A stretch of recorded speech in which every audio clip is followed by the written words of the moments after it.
Back of House, episode 3. We're here at Hub Coffee Roasters in Reno, Nevada, and we are going to show you truly how you get from bean to cup. Let's get started.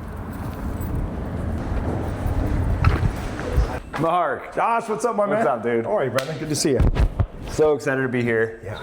I cannot wait to see, I'm at Hub Coffee 3-4 times a week. Yeah. I want to see behind the scenes. I want to see how you get your beans and they finally make it to all your cafes. Into those delicious cups of coffee. Yeah, I want to see how it's all made. Let's do it. Let's do it. All right, seed to cup. Let's do it, man. I love it. Hey, this is our roastery. Awesome. There's a lot to talk about in this, and what we do in the production of coffee, and so you tell me where you think we want to start, because really what it all starts with is the coffee cherry. Okay. We're kind of having a sample of that, because that's the outside, that's the skin. It's called the cascara. That is the skin of the coffee cherry. What is that used for? Well, you can make tea out of it. Really? Most of the time it's used for fuel for the farmers, where they use that to heat not only their own homes, but also to have some kind of like parabolic drying process to dry the coffee faster sometimes too. So there's many ways that could be used. It's pretty amazing. It's one of those things too, like you pull up, like you've been to a winery and you pull up and stir and harvest, and you smell the fermentation, you smell everything that is blowing your mind. Same thing happens in coffee, because it's a product that we're picking off of a bush, and you want to say a vine with wine, is you're picking it off a bush, you're processing that thing, you're drying it, it's getting wet, all the things, fermentation is happening.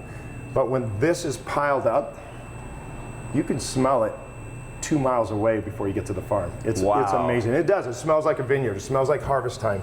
And that's something that resonates with people that have been to the farms, and people that have, lucky for me is I'm invested in 3 farms in Colombia. And so from seed to cup, I really have been honored to actually be able to do that, which is amazing, right? Yeah.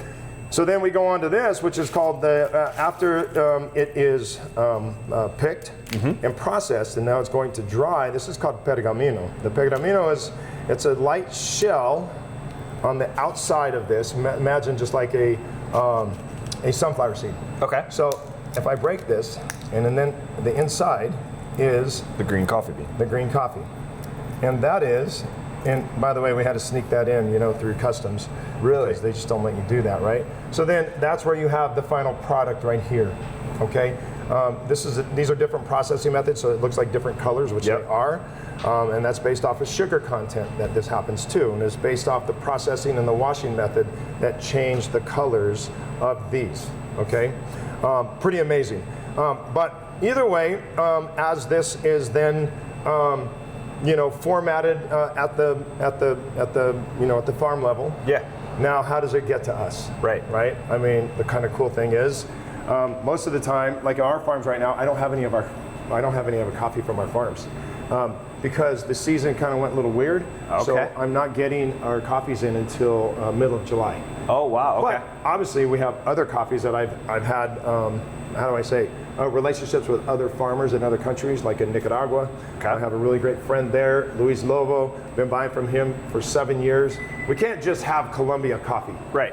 People want variety. Yeah. And whether they know what the variety is or not, they just know, oh, you have a Kenya, you have a Tanzania, you have a Colombia, you have Ethiopia, that kind of thing. But for now, this is what we have. Let me show you guys here. So, this is how it comes in on the pallet, right? So it comes from the importer. Whatever importer is on there, like Ally is on this one, and Atlas. So of course they're going to put their names on it, because like, hey, we contracted this coffee for you, and then we buy from the importer. Yeah. Even my own coffee from my own farms, I don't buy direct. Right. I can't deal with. I'll let the importer deal with the importing fees, tariffs, those kind of things. It doesn't make sense for me to do it unless I'm purchasing, 10 containers a year, right? Which each container has up to 900 bags of coffee. That's at an average of 150 pounds of coffee per bag.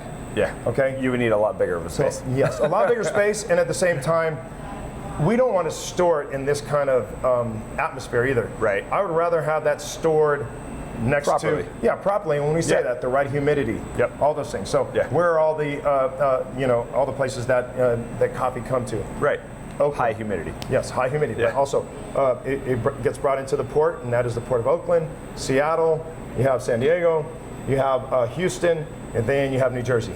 Okay. That's where all the coffee that comes in the United States, that's where it comes into. Yep. Yeah, it's pretty amazing. So, so then we take it from here, and the nice thing is we measure it out based off the profile that we think we want to do, and I come back over here, and we got this fancy. We have this fancy vacuum here, but we're not gonna roast this coffee yet. We're gonna wait till this machine warms up a little bit more. We can talk about some other things real quick. Sounds good. But basically, this is gonna get sucked up into here, and then we're gonna start our roasting profile. Awesome. Yeah. And this is your new baby. This is the new baby. Yeah. This is the new baby. This is, I think, what you and I were talking about before is the difference. This is our new AI tool. Yeah. Right. And we have to stay up on in the times nowadays, right? Absolutely. To be current with things that are happening. And I got to tell you, so I wasn't a fan at the very beginning when we purchased that smaller one. Yeah. And that was in 2017, I think. Okay. It took me a while to adapt to it. Yeah. But right now, I wouldn't use any other thing. I would not use a drum roaster like this one right here any longer. Right. This is the wave, and I'm super excited about this machine. I mean, efficiency is key, right? That's right. That's right. So we were talking about this is a 99% convection, as opposed to what happens on a drum roaster with a flame underneath. Right. You know, it's like you're rotating, constantly having to move always it. rotating. It's sometimes not an even roast profile. Yeah. But with an air bed, air fluid, this is. It's a very even roast profile. Which is really for nice. me, this would be like a wood-fired oven, right? Where you're babysitting it. You get a good product, but you have to make sure you are on top of every step. That's right. This is a rational oven for me. That's right. Set it, forget it, and know every time it's going to come out perfect. Super consistent, and once you set it, sometimes you don't want to forget it. You still want to, kind of check it out a little bit, right? Yeah. But you're right. It is super efficient, and not only that.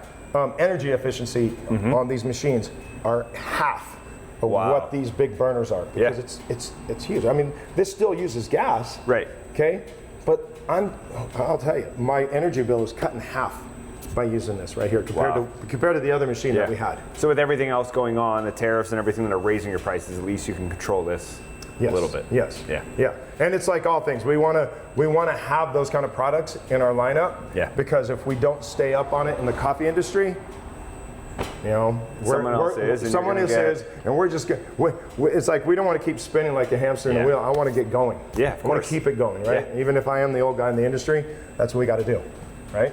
All right. Now we can talk about the processing methods, right? Yeah.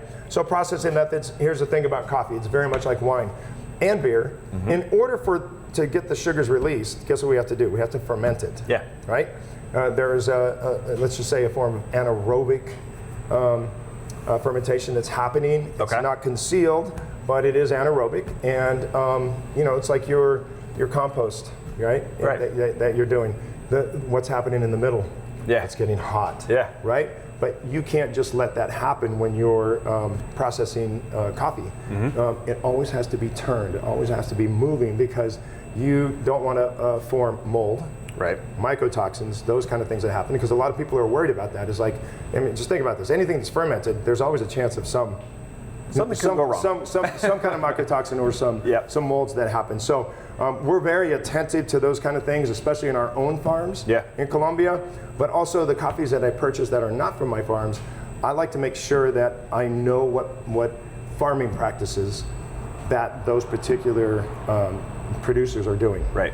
It's super important for us. Like, there's a difference between knowing where your product comes from, but how was it and how did it happen in order to get to you. Right. If I don't know that, I have a really hard time. And I'm not saying we can't be 100% always knowing everything. Yeah. Because there are times, especially during the last couple of years, during this, during the price of coffee rising and the tariffs and all this kind of thing. Sometimes we had to get coffees that we just had to get something in. Yeah. Right. And so that's what those importers are for. The importers have stuff in stock. or they have stuff coming in on the boat in order to be stocked. But a lot of people were really scared, just like I was, where we're buying that product without even tasting it.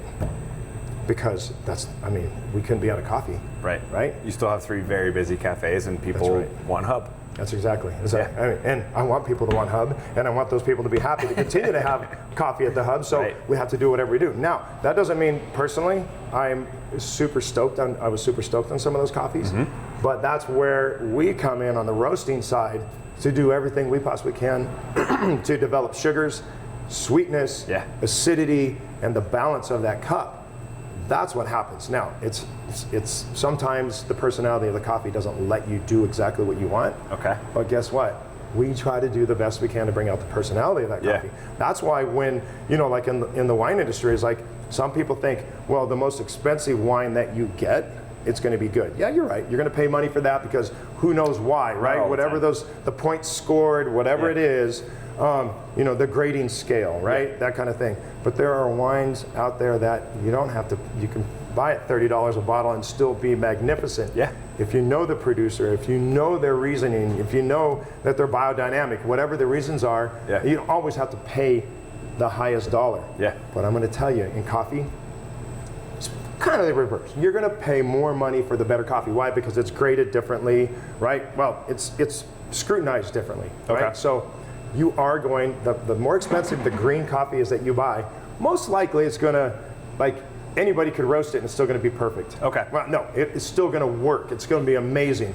But now it's up to us to detail it to make it come out even vibrant and even better. So those are the fun things about coffee, and it keeps you thinking. It's kind of like baking, right? It's like, how can I do this a little differently? How can I make this a little differently? You're always looking for the adjustments. Always looking for the adjustments. So it's in the details, and so that's the hard part about being a roaster is like, those are the things you're always thinking about. Those are the things that you're working on. You're controlling it all. It's constant, right? And so I always like, when we teach a TMCC class, Truckee Meadows Community College. And man, those classes are amazing. We do a coffee 101, 201, and 301. But the 101 is about learning what we're talking about right now. Where does the coffee come from? What does a coffee cherry look like? Some people really think that coffee comes brown from Colombia, and then it comes right to the cafe, and that's how we do it. It grows like that. It doesn't work that way. And so coffee sometimes is a mystery for a majority of people, because they think because it's a commodity product that, it's one and done. It's like instant, right? That's how it is.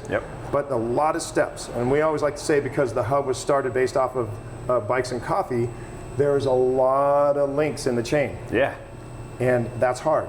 Cool thing about, like our farms right here, which is really amazing. So our farms is to be able to cut some of those links out of the chain and to really understand from seed to cup. And let's get rid of 2 or 3 of those links and have a little bit more control. Not only, like what we say, in grading processes, and because there are defects that happen in coffee too, just like in wine or anything else, is like, if we have control of making sure that those coffees are graded perfectly, and they go through the dry mill where they've gone through 5 different cleaning processes or polishing processes to where they kick out the bad ones, they kick out when we grade the coffee, you can tell when something's off, right? So that's what we do, and we're lucky to be able to do that excuse me, in our own farms, and it's been enlightening. For me, obviously on the food side of it, I always want to know where our food's coming from. The farms.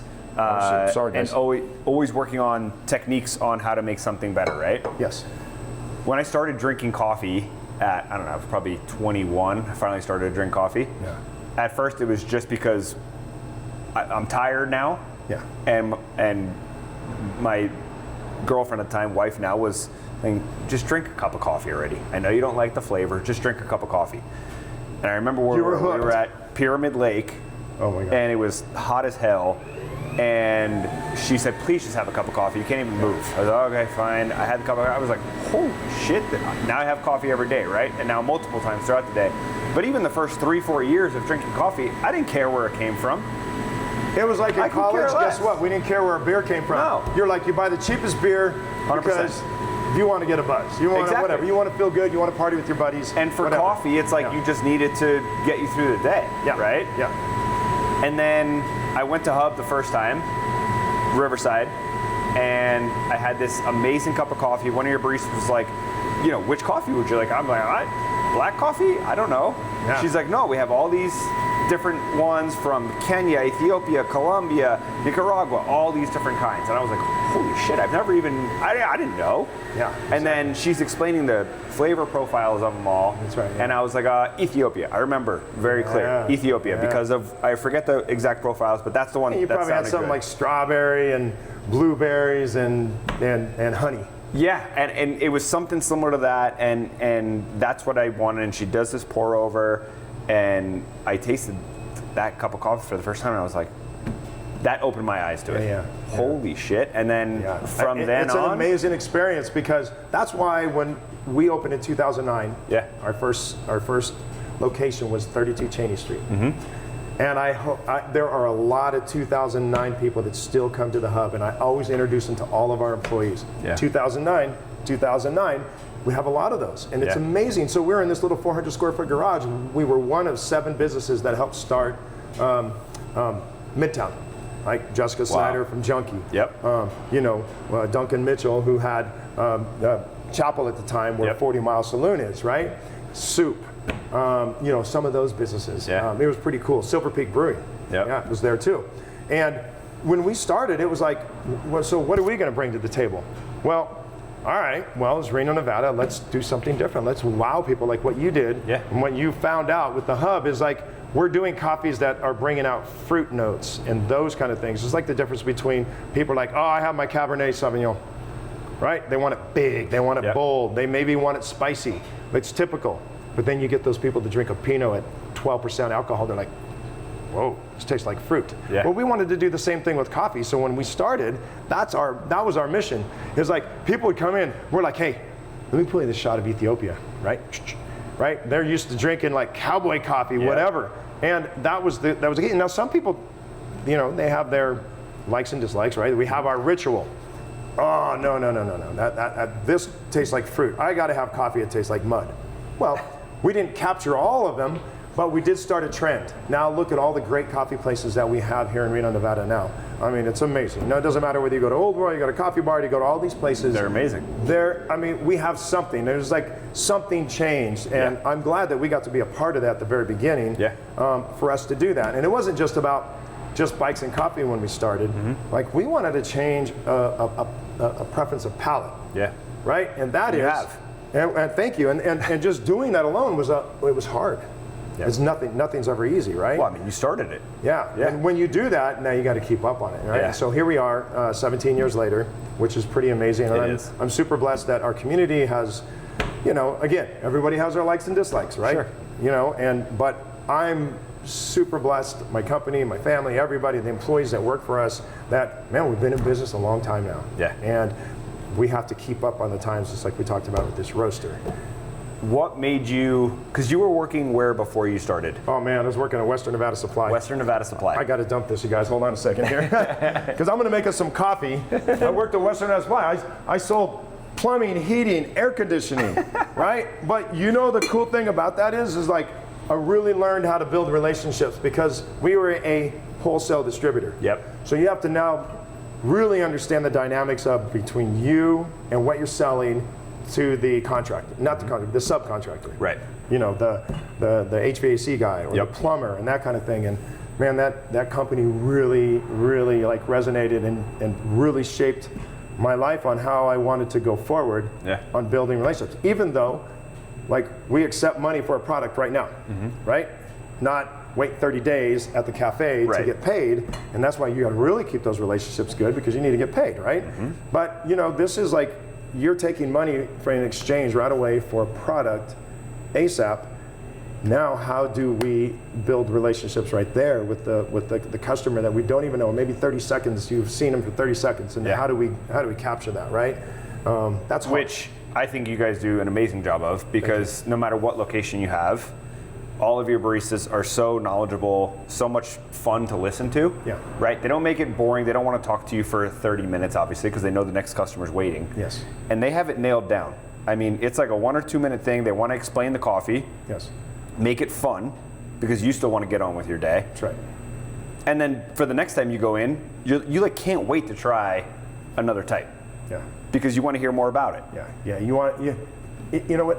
Coffee, at like what we've talked about from 2009 now forward. Yeah. I think from 2009 to 2015, coffee became culinary. It did. It became this culinary delight, and now it's, from barista competitions to coffee competitions to all those things. Yep. It has changed the life of a lot of people that wanted to get into this industry, and made it very fruitful in many ways, right? Monetarily, yep. Or just, this is my jam. Yeah. Right? I didn't come into this, I wanted to make a difference. I didn't come into this thinking I was going to make a bunch of money. Yeah. Right? But we know that has to happen eventually. Of course. But you got to focus on the product, you got to focus on the people, you got to focus on your employees. The craft. And your craft in order to now move forward. Once you've got that, then you're good. Now you just work on the details, right? So sure. That's kind of how it is. while we're talking, I'm going to go ahead and do this this pour over. And this pour over so what are we making here? All right, so we're doing a Tanzania, and this is kind of fun because I haven't had a Tanzania in a long time, so I like to experiment, obviously. Yeah. Right? And so anyway, this is a washed processed coffee, meaning it's washed coffees tend to bring out a little bit cleaner, brighter acidity, as opposed to the naturals. The naturals bring out, like in the Ethiopia one you were talking about, brings out more jamminess and maybe some more fermentation-like too. It would be the difference between a peach and a dehydrated peach. Yeah. The peach Perfect is the washed. It's clean. It's vibrant. It's great. And then as soon as you dehydrate that, all those sugars and all that fermentiness actually resonates a little differently. Right? Yeah. It's jammy. You're losing the water, and that's exactly you're concentrating the flavors. That's right. That's exactly it. So right here we're gonna do a nice pour over of this. This is one of those things that we don't do at Riverside because it's one of those faster moving. Yeah. We got a lot of people come, to the park, from the park. Right. But our other two locations, we really try to focus on it so we can show off, especially the coffees that come from Colombia. We try to show those off the most. Yeah. But right now we have the Tanzania, we have the Kenya, and we do have an Ethiopia fruity one. That is really amazing. Yeah. But these are the things we like to do is to show off the coffee other than just getting it as a drip coffee. Yeah. Right? So, just like we train all of our employees, and thank you for saying something about that, and about our employees being, knowledgeable and great. Yeah. We put literally, before they even get to make coffee, they have to complete 20 hours. Go ahead and take a smell of that. They have to complete 20 hours of training, and then they have to get tested periodically by Kevin, who is our our coffee guy. Yeah. Right. And so that's important because the consistency part, just like we talked about, even roasting coffee. Yeah. It's amazing if we can create consistency, even at the cafes. Like every once in a while, we're going to hit a home run. Right. Every once in a while, we're going to hit a grand slam. Yeah. But if we could just get on base and hit a double every single time, I would rather have that than hit that amazing thing and then the other time strike out. Yeah. You know what I mean? Absolutely. So this is about the saturation on this, right? When we do this, I'm controlling flow with this kettle. Okay. And so it's about agitation too, especially with coffee that's ground a little coarser than what we normally think of as an espresso, ground very tight, that kind of thing. So the tighter the grind, the faster the brew method. Well, we kind of try to find on the pour overs, we got to find this happy medium. Okay, so the grind is a little bit medium coarse, but we don't want it to go too fast either. We want the coffee to water ratio that we already have it figured out is like a 15-to-1 on this one. Mm-hmm. But we also want to make sure that all those solubles, all those plant solubles, all the sugars, everything, that we're not just driving the water through, which is called channeling. We don't want to drive it through super fast because now we end up with a under extracted coffee, and now you get those super sour bitter notes. Okay. And sometimes you get those in a under or over extracted. We're trying to find it right in the middle to where it works. And so for me, on something like this, I like to have this brewing method finish, somewhere in that 2 minute and 30-second range. Okay. Now, what does that mean? Doesn't mean anything, but it means something to me. It means something to me and our people that are trained. Like, that just means it has the proper extraction. Okay. What we want. Some people, you can mess around with extractions and you could go 5 minutes and you like the taste of more sweetness than you do of the acidity and the openness of the coffee. Right. Well, for me, on a pour over, we want to show off some of those brighter things, those more extreme fun things in a coffee, other than just what we consider to be coffee. Right. You know what I mean? Okay. So look, we finished around. You can see the bed of coffee right there. So we finished to around 250. It's really, I love it. This one seemed to be just a little wet for me. I like it to be a little bit more granular. And then that's where we go back and we taste. And then we'll go, maybe I should open up the grind a little bit more. Right? That kind of thing. Okay. So, just like with baking, cooking, and anything else, we have to know what is, what do we like? What are we trying to get out of this? Yeah. Right? Like we talked about personality of coffees. Yep. What are we trying to get out of this thing? I'm not doing a good job here. I missed my little guy over here. Sorry about that. I'm gonna push this towards you. All right. So, you're going to get to taste it. I already heated up the vessel for you. And so how, does the water temperature? Yeah, absolutely. I mean, everything that goes into it, right? Everything goes into it. It's crazy. It's water, the temperature of water. Yep. It's the grind size.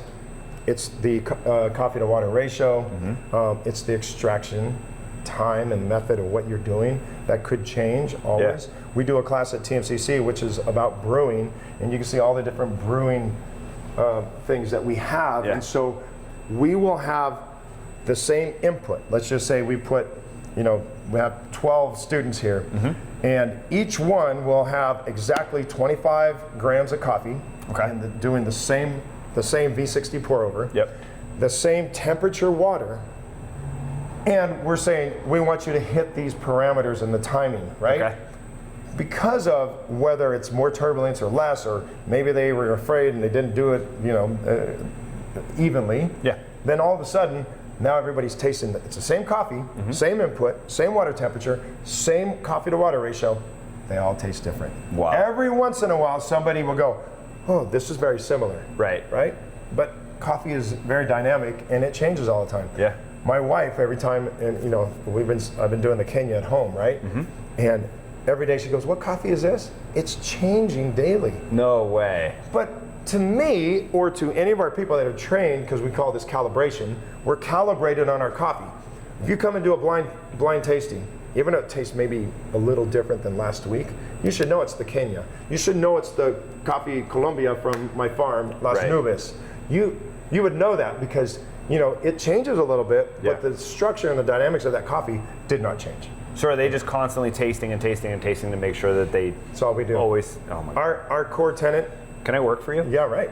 Our core. You can. Come on. Hey, the core tenet and one of our non-negotiables is we can't hire people that don't drink coffee because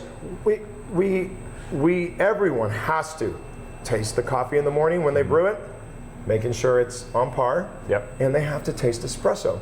And even if the barista's tasting it, no, you got to get the other person working with you to taste it well. Calibration, that we're all together. Now, we wish it could be perfect every single time. Yeah. Things happen. But that's what we shoot for. And I think every coffee place does that.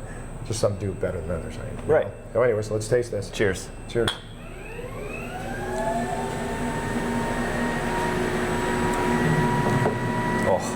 Magnificent. So for me, here's what I get out of this. Tell me what you get out of it. Now I got to tell you what I get out of it. And there's no wrong answer until you say the wrong answer. To me, this is like super low acidity, which I prefer. Yeah. But I think that you get lower acidity maybe from a pour over like this. Maybe. Personality of coffee, how we brewed it, all those things could change it. Okay. Okay. Because all coffee it comes from a coffee cherry. All coffee is acidic. It has acidity to it. Right, right. Here's the one. It's how you roast it and how you brew it is what the balance comes out. Okay? So it is hard sometimes to explain because we have this coffee taster wheel up here. Okay. And it shows, you know, just like in food and everything else, we try to hit all the great things that are in this upper half. Now you start getting deep when you have defects, or even if you have a great coffee and you wanted to do the greatest pour over. Now all of a sudden maybe you're getting sour aromatics from this. Maybe you're getting cereal, maybe you're getting pipe tobacco, those kind of things, right?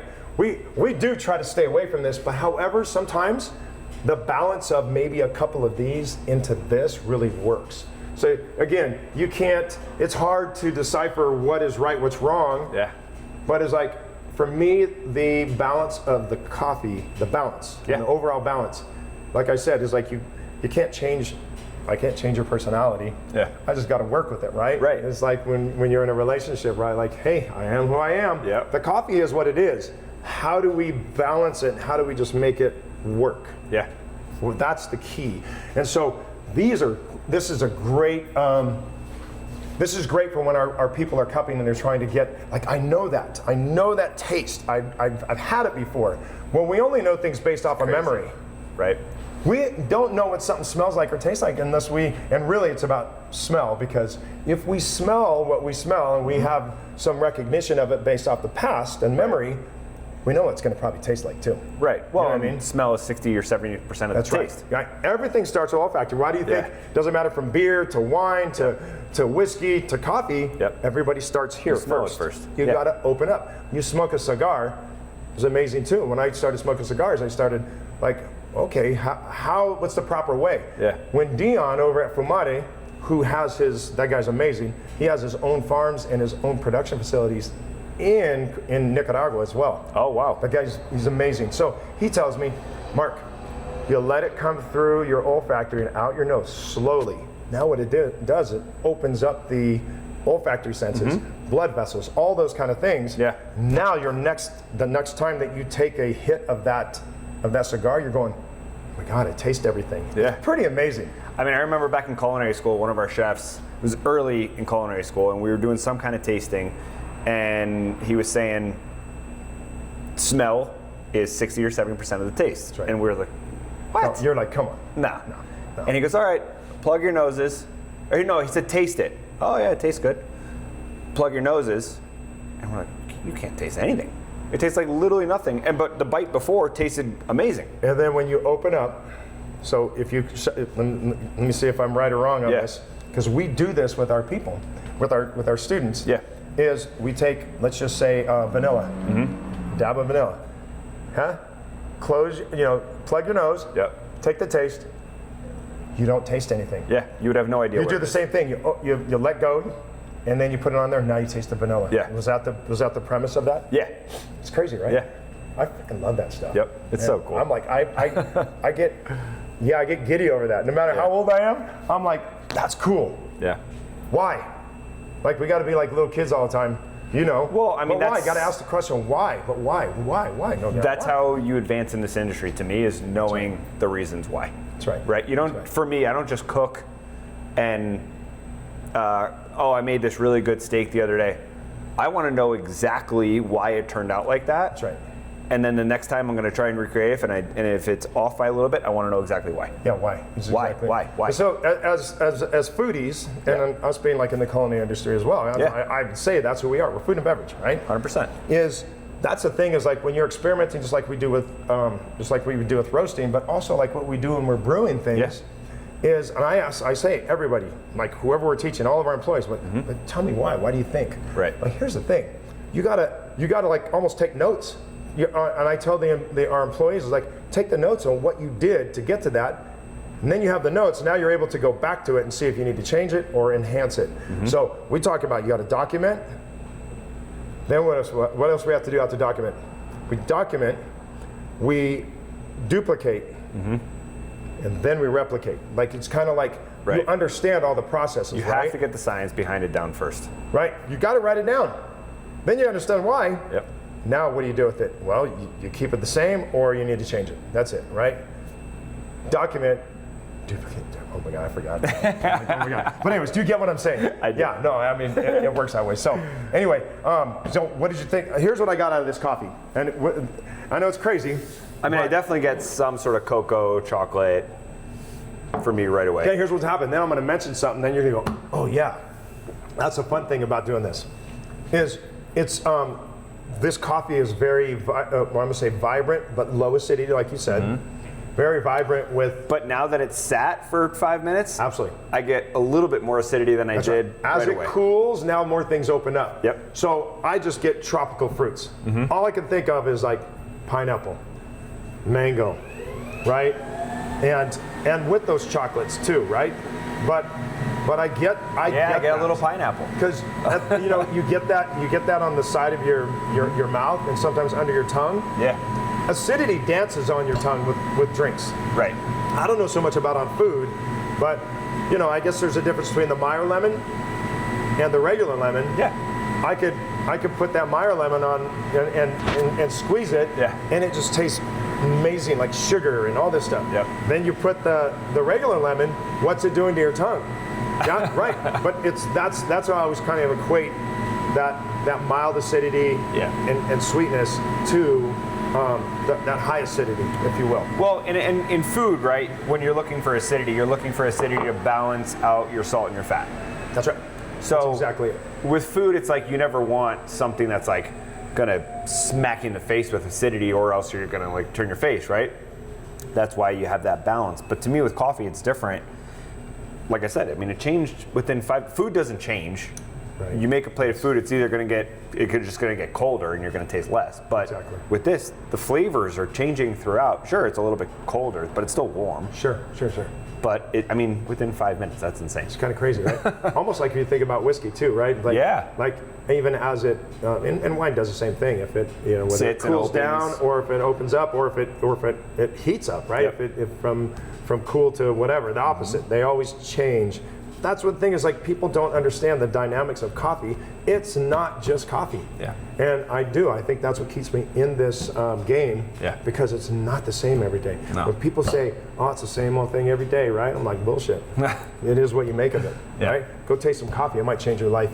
Go taste another coffee. It changed my life. Yeah, but how you do it is that you got to taste other coffees. Yeah. How do we know, unless you go to 6 or 7 different coffee places in Reno to know what you like. Yep. Same thing when I go to a brewery.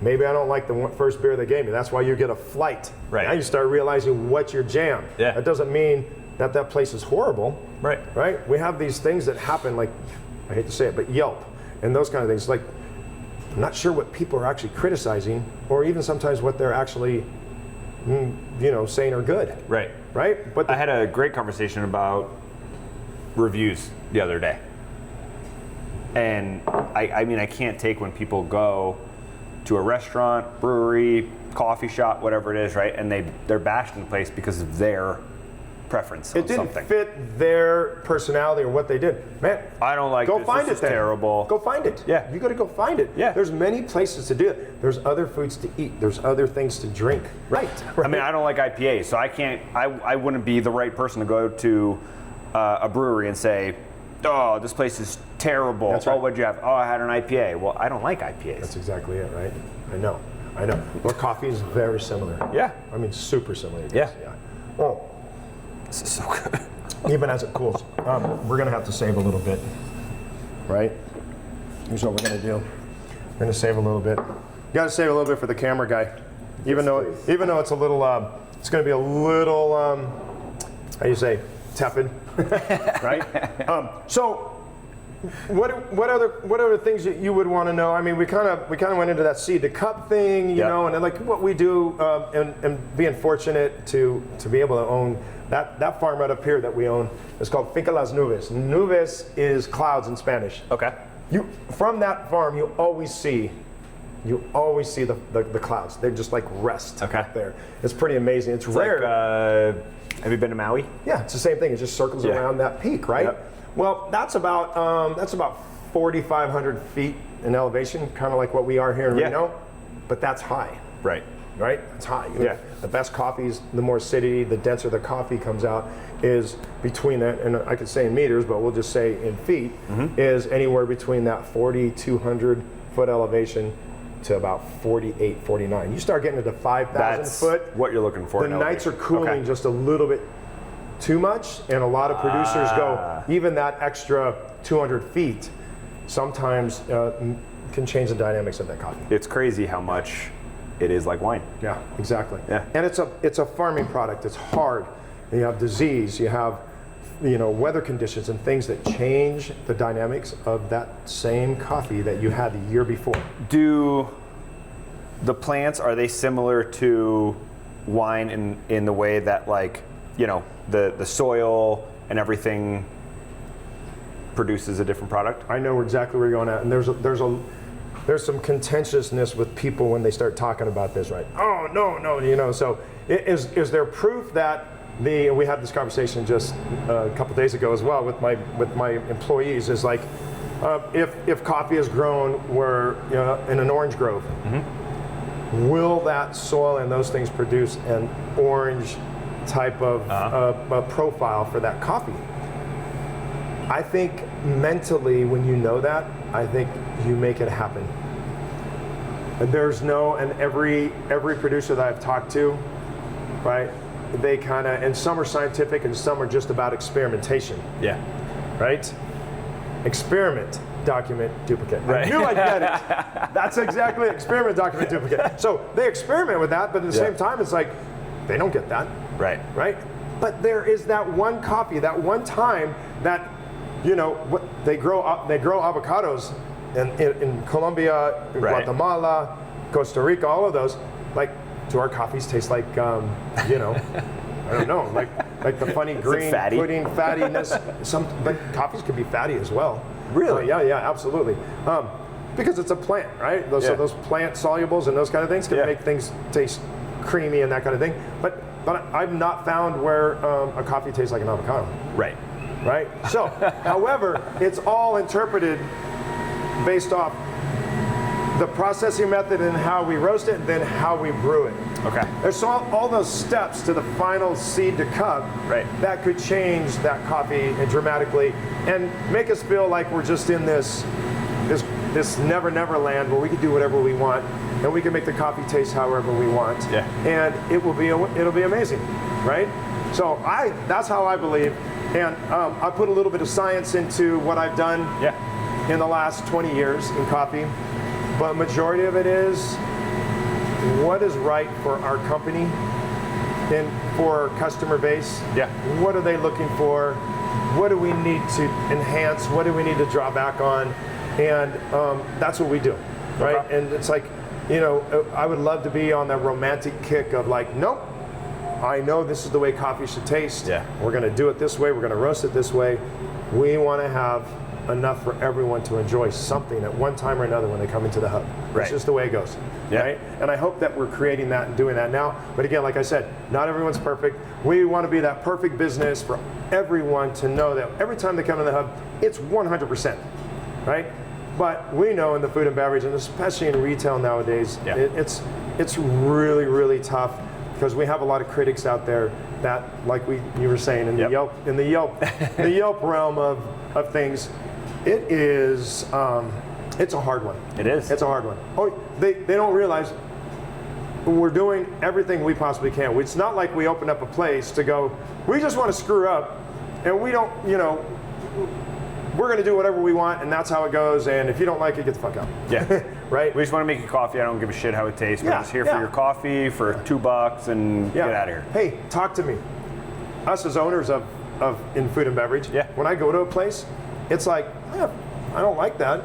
It doesn't fit me or suit me like we were talking about. Yeah. I don't write a review about it. I'm not a professional critic, and I'm not getting paid by the New York Times, right, to go do that, or the San Francisco Chronicle, and I'm like this amazing food critic, and I'm a sommelier, and I'm a Q grader for coffee, and I know all of these things, and I worked at a Tartine Bakery, and I'm the best. I'm the best at making a croissant, right? I mean, look, we have some great businesses here that do that kind of stuff, and some are better than others, but guess what? everyone has their choice. Yeah. Right? So we make the choice to do everything we possibly can to fit everyone's wide range of likes.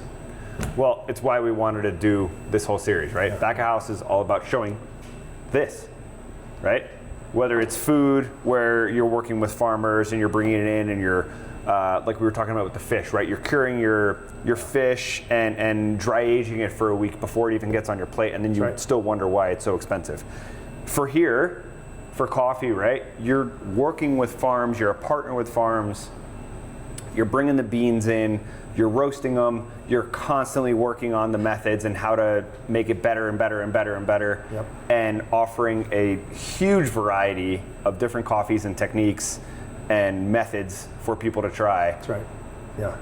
We want to show everything behind the scenes. That's right. And because of the trials and tribulations of what happened behind the scenes. That's the whole key, right? It's like you know how it goes. It's like sometimes you're in your own little space behind there, and you only want to, you need to focus. Yeah.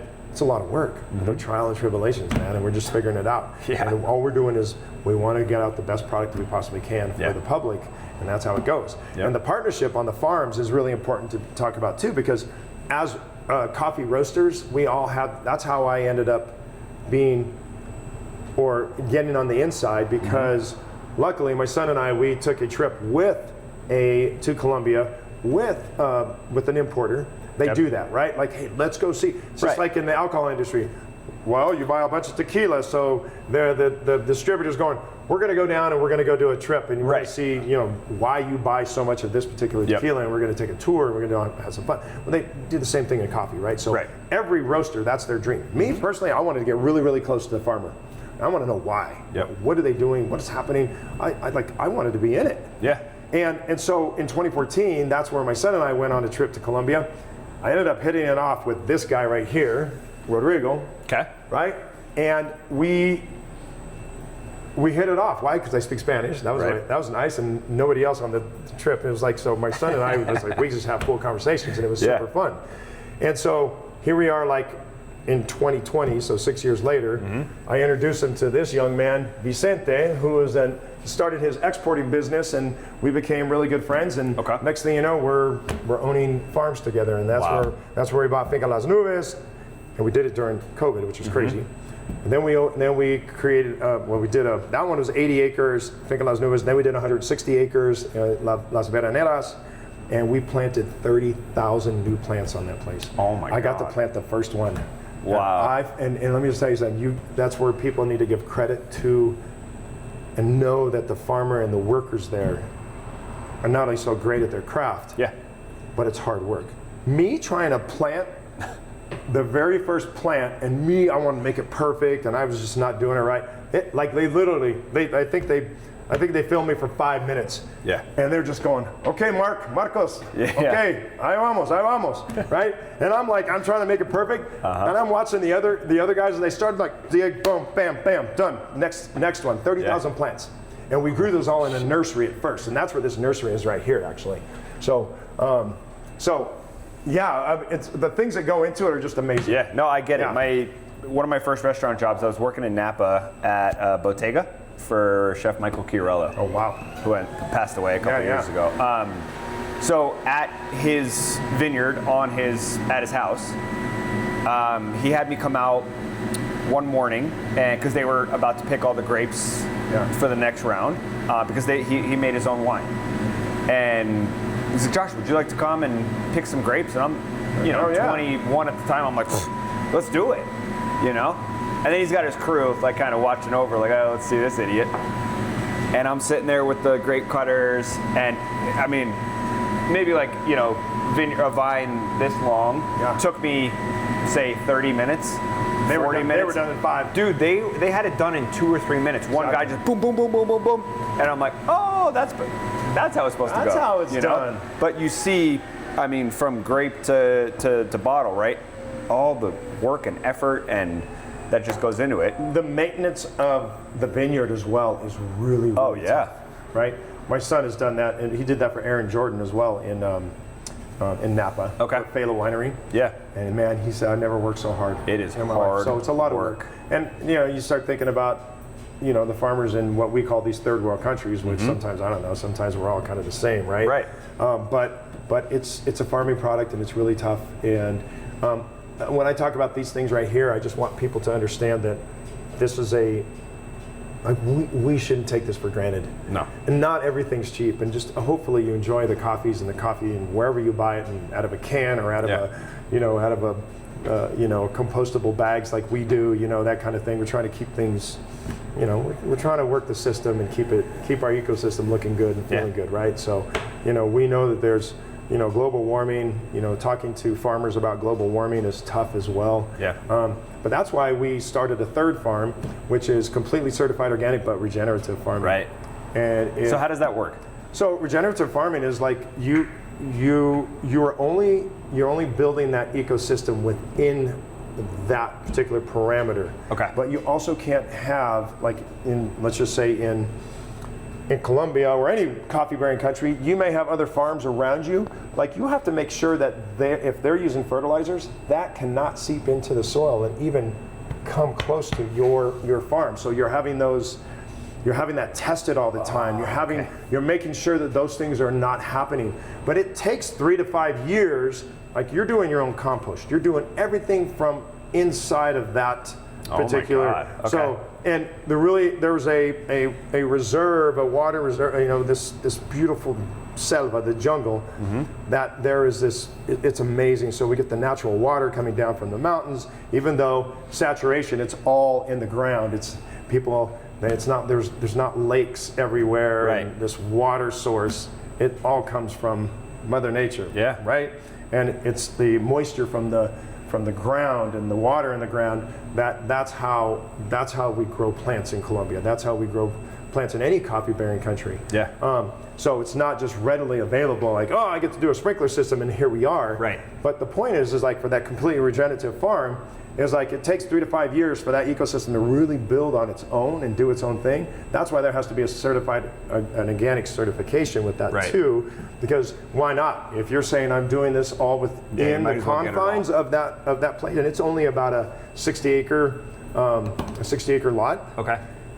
And because we had to cut some off because we couldn't control the downhill flow and the runoff from another farm. So we had to cut off where we're actually growing those plants. Gotcha. Right? Okay. And so, is there a difference in taste and quality and those kind of things? That was my next question. Like, no. Because you still have to take that coffee and ferment it. Right. Right? And that fermentation, whether how long you ferment it and then you dry it or you just do it naturally, it's going to come out, majority of the taste of coffee is going to come out based off fermentation. Same thing in wine, right? How long does it ferment? How long does it stay in the bottles? Those kind of things, right? Yeah. And so same thing happens to, even though there's a lot of anaerobic and fermentation processes that they're learning now that are quicker, faster, and produce a lot more acidity and things like that, which, man, that could be a whole different subject. But the point is that, the certified organic is not and does not make things taste better. But it's kind of like tasting profiles, right? You knowing that it comes from a completely regenerative farm, that we only use those biosolids and those things as goes back into the earth, into that farm, right, as fertilizer. Yeah. It's not coming from an outside source. It's, even if you get organic bags of fertilizer or sprays and you do that, it's not the same as So actually the point behind it all is you're doing it because it's better for the earth, and that's right. That, and some people are. So we actually did this. Maybe it's okay to say this too, but there is a company called Purity Coffee. Okay. And we did this for them, and then they are partners with us on that farm, because they're a direct-to-consumer online coffee distributor, if you will, that focuses on health. Okay. So there are more health benefits to that than there are like the taste. Gotcha. Benefits. If you will, right? Yeah. So the health benefits on a whole are probably way better. Got it. Right? And I don't believe in. And here's the thing: is we haven't become certified organic in here yet. But here's how I feel: if you're going to do it, you're going to do it right. You do all things right. Yeah. So if we were going to buy just from that farm, certified organic, I would want to get this whole this whole roastery certified. Right. We haven't done that yet. We don't know what's going to happen with the farm. I mean, we obviously sell to, roasters or importers that they have customers that want that kind of coffee, right? Yeah. So anyway, so that's where we stand on that one. But completely regenerative farm. The biggest little farm, I think that's the name of it. I had all my employees watch it back in 2022 or something like that. But it's based out of LA. This is really great, and like it's a 2-part movie, okay, right? And they did the same thing. Even animals coming in, and how bugs react into the environment and what is necessary in order to keep that ecosystem doing what it's going to do. Yeah, that's the hard part. Yeah, and so just getting that off the ground in the coffee arena in farming is really tough. All of that. And it takes a lot of money to get this. Yeah, that's the key, right? Anyway, all right. I don't know what else you want to talk about, but there's a lot in the coffee in the industry, right? It's crazy. That's why I'm glad you're doing this, because this is an education, 100%. And we could be sitting here and talking about science all day long, man. Yeah. But this is like, let's talk about the romanticism and the the reality of what happens from seed to cup. You know what I mean? And so I don't know if you guys, the roaster's ready to at least do this batch of coffee, which would be pretty cool. All right. So this is a natural process coffee, and as you can tell by the color of it, so this coffee was laid out and fermented naturally with the complete cherry intact. Okay. The skin, the cuerpo, the mucilage. Okay. And where is all that done? That's done on the farm. On the farm, right? Okay. And it's done, whether it's laid out on certain kind of beds, African beds, maybe that are done with screens, so you can have air flow coming through, those kind of things. Yep. Probably a little bit more primitive on a lot of fronts in Africa, right? Because they don't have the money to probably do certain things, right? Yeah. So, but just it is what it is, natural process. And so what happens is the reason there's different colors, just think about the uniformity of all of that when the sun is penetrating that and it's fermenting, is all of those cherries are getting a different amount of sugar content seeped into the seed itself. Gotcha. Does that make sense? Yeah. So that's why it looks natural, and I think it makes it very clear, because if you look at the washed over here, like we talked about, it's very clean. Yeah. And it's been washed, and it's all good. This is the original way of doing things. Yeah. Okay. So we're going to start with 15 pounds of a Costa Rica that we have. That. You guys. Oh shoot! No, I got to stop this. Hey, so I'm getting ahead of myself. Watch this. This is what's cool about this thing. Hold on. Come on now. They didn't like what I did.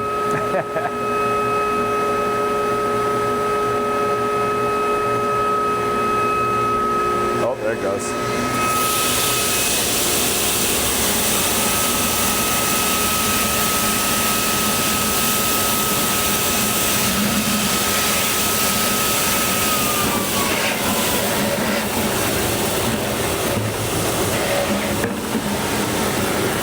So, it goes right into the hopper.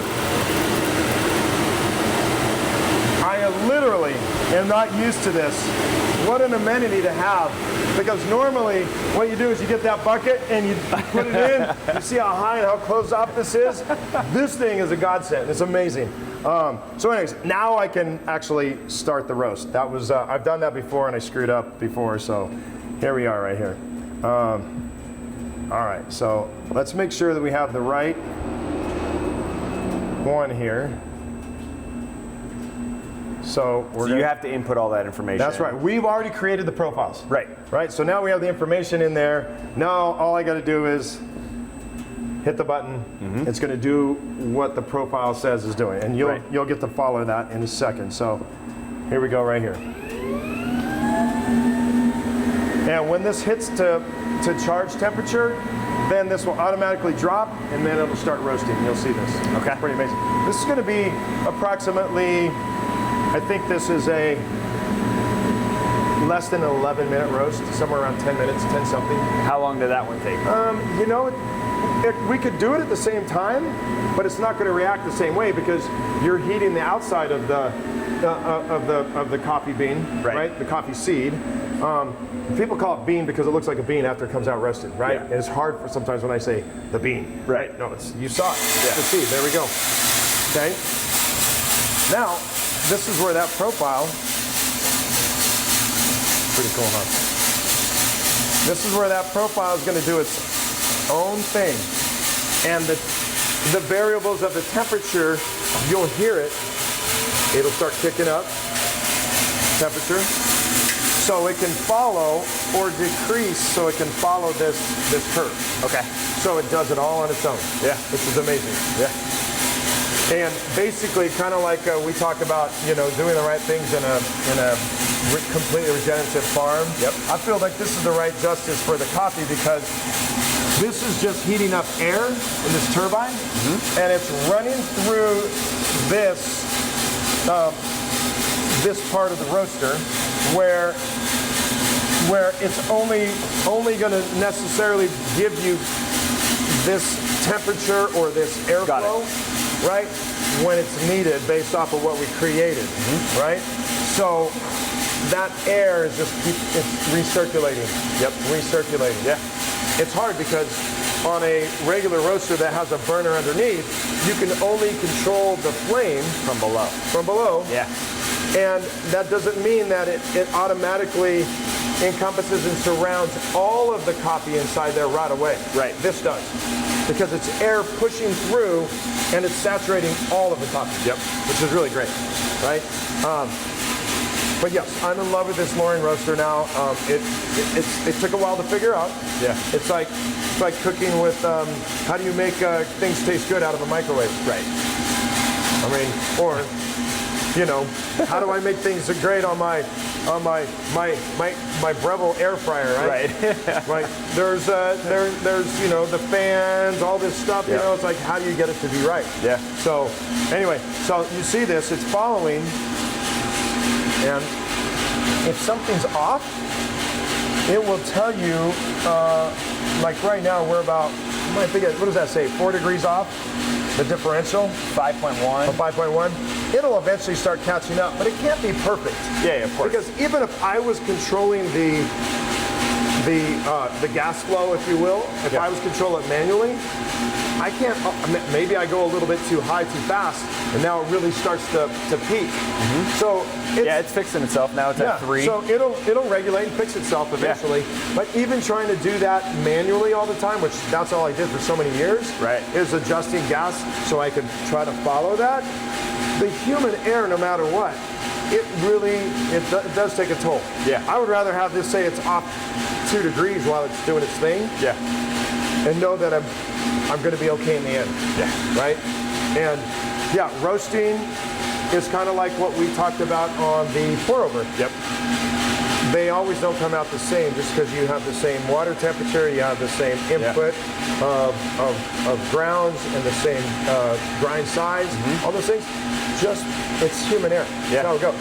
But if I did it manually, and I did these coffees side to side. I let this thing do its thing. I did it manually, and I followed that curve. Yep. And then when we brewed the coffee, and you did it, and I did it, and you tasted it, and you're like, man, it tastes just like yours. Yeah. I mean, you know, it depends how detailed you want to get. Yeah. The Q grader, like we have Erin that works for us, and she's worked for me for a long time. She is a certified Q grader. That's like your first step of being a sommelier. Okay. She also is a QP2, which is she is a quality producer. She understands the processing methods, right? And she could do it herself if she needed to, but she got that too. That's like the second level of being a sommelier. Yep. So coffee really is much like wine. It is. And the reason why it became so similar is because of fermentation. Yeah. You have to ferment in order to get alcohol and those sugars to release and get those things. We're doing some things in the coffee industry that this could be a whole different series on the different processing methods, even what we're doing in our farms, from adding fruit in a barrel with the seeds, and then that fruit already having time to rest to create its own yeast. Yeah. Right? And putting those in the barrels, enclosing them and letting them, it's anaerobic, a closed anaerobic fermentation up to 96 hours to do it faster. Now, I don't know if you What kind of fruit are we talking about? The ones that are grown in Colombia? Yeah, well, we're talking pineapple, we're talking maracuya, you're talking about lime. We had, I don't know if you ever tasted it, but we had a lime and coconut, and we did it as a cold brew. This is from natural fruit from the farms. This wasn't putting syrups in there. Oh my God, that sounds amazing. That's a big thing. Yeah. It's a big thing. However, we've kind of stepped away from that for a little bit, and we're gonna only have a couple here and there throughout the year. Right. Because sometimes it gets a little overwhelming, and we have to buy so much, and then we don't sell as much. Yeah. 2 years ago, my partners and I, we had strawberry. Really. We had that coconut limeade. Yep.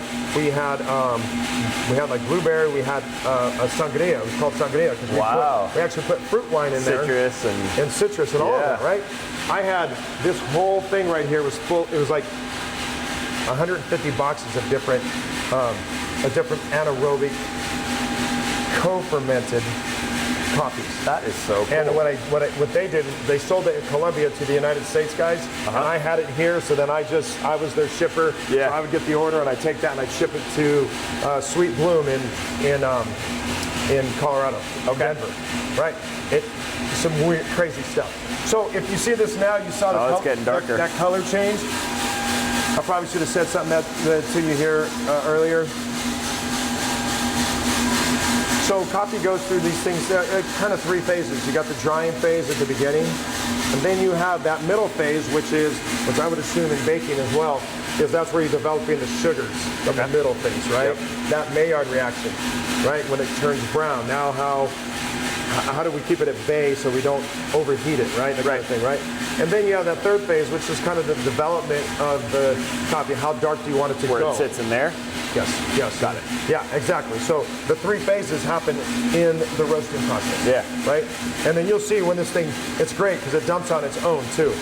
Oh, right? Really? Everything's, it's just amazing. Before I'd be like over here, I'd have to do this. Okay, all right, I'm looking at it. Okay, I'm gonna let it go. Then I'd have to do it.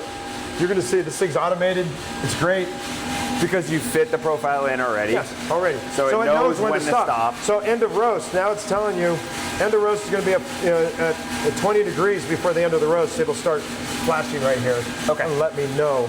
But we've slowed the temperature down in this last part, what we call the development phase, because we didn't want it to keep going straight up, because then too much heat is being applied. And I mean, look at the differential now. Yeah, pretty good, 0.6. Is that what it says, 0.6? Yeah. I don't have my glasses on. Yeah, 0.6. So it's roasting at 418 degrees? Yeah, right now, but it's going to go to 428. Okay. So it's about to dump here.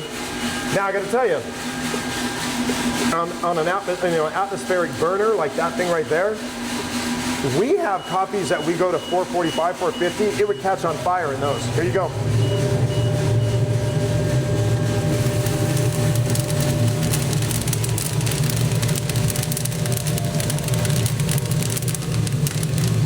Josh, get your nose in there.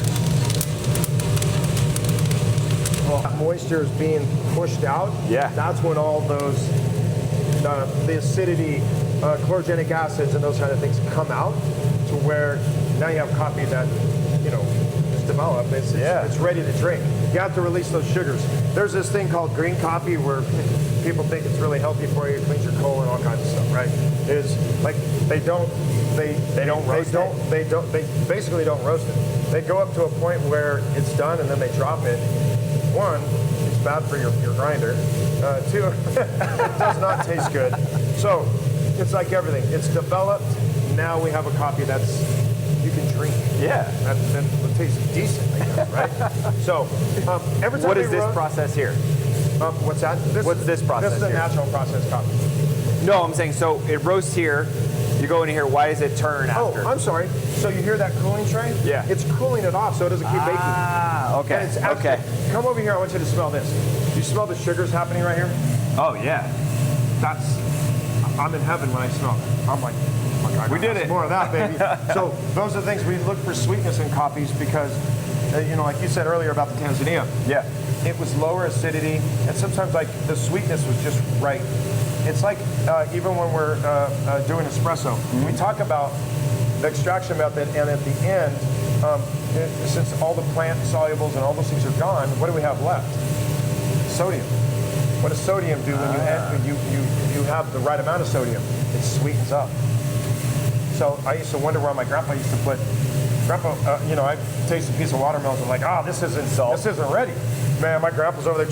I'm like, salt's bad for you, Grandpa. What are you doing? I find myself now putting salt on things, just like arugula and all those other things to bring out the sweetness. Yeah. Salt, and that's kind of my analogy on this right here too, right? Is to have that balance of sweetness, but also when we pull a shot of espresso, we rely on that. How long do you go on that third phase after all of those things have been are extracted? The brown, the sugars, right? And then all of a sudden at the end, like, how do you know how to stop how to stop it so you can have a decent, decent espresso? It's that salt that really has to be, to get a decent extraction, it has to work. You know what I mean? Yeah. So, got interesting things that I kind of, how do I say, I correlate this three-phase thing with not only roasting, but how we do things when we brew coffee. Yeah. You know what I mean? So, guys, it's like right now, you feel it. You wouldn't have been able to touch it right when it came out. Oh, yeah. Okay? But it's cooling. Yeah. And then, after I know when it has enough time cooling, I'll bring the barrel over here, which I'll do right now. And we'll be all set. Yeah. So it goes into the barrel, and then how long does it sit in these barrels before it actually gets to a cafe? Well, a lot of people, the thing is about, I need fresh roasted coffee. Yeah. I think you and I were talking about it before, is look, on this kind of roaster, believe it or not, we found, and so has everybody else in the nation and in the world, has found that when you roast on a roaster like Lori, the coffee actually, as it ages, it actually tastes better 2 weeks later, after those times. Doesn't mean it doesn't taste good right now. Yeah. We don't try to super age our coffees because we give it, like if I roasted this today, we're going to get that ready for the stores on Monday or Tuesday. Okay. So it's had some time to degas, open up, and those kind of things. And then we put them in the bags, right? Now, there are places out there like, you get an online order and you got one bag of, Costa Rica. Yeah. And you do it, and then you put it in there, and then all of a sudden you put it, I'll do it, I'm like put it in the box, and I'm going, man, I hope they don't drink this for about 4 or 5 days. Right. Because it really has to settle, basically. Yeah. People call it degassing or whatever, I just call it settling down. But to the layperson, it doesn't matter. If they drink it this day, or they drink it 2 weeks from now, most of the time they're going to go, this coffee's great. Because there's a personality in this coffee, right? But maybe you would be able to decipher that, right? Yeah. Possibly, right? And we only know that, again, based off of what we tasted in this coffee today, what we tasted on it 3 days from now, and then we do our experimentation, right? So you're constantly testing and making sure. Right? So, I mean, it's so much, like you were saying, coffee is so much like wine and whiskey and beer with the fermentation process, right? And then the aging. But for me, the aging process, like we were talking about, is so much like fish. Yeah. Or beef.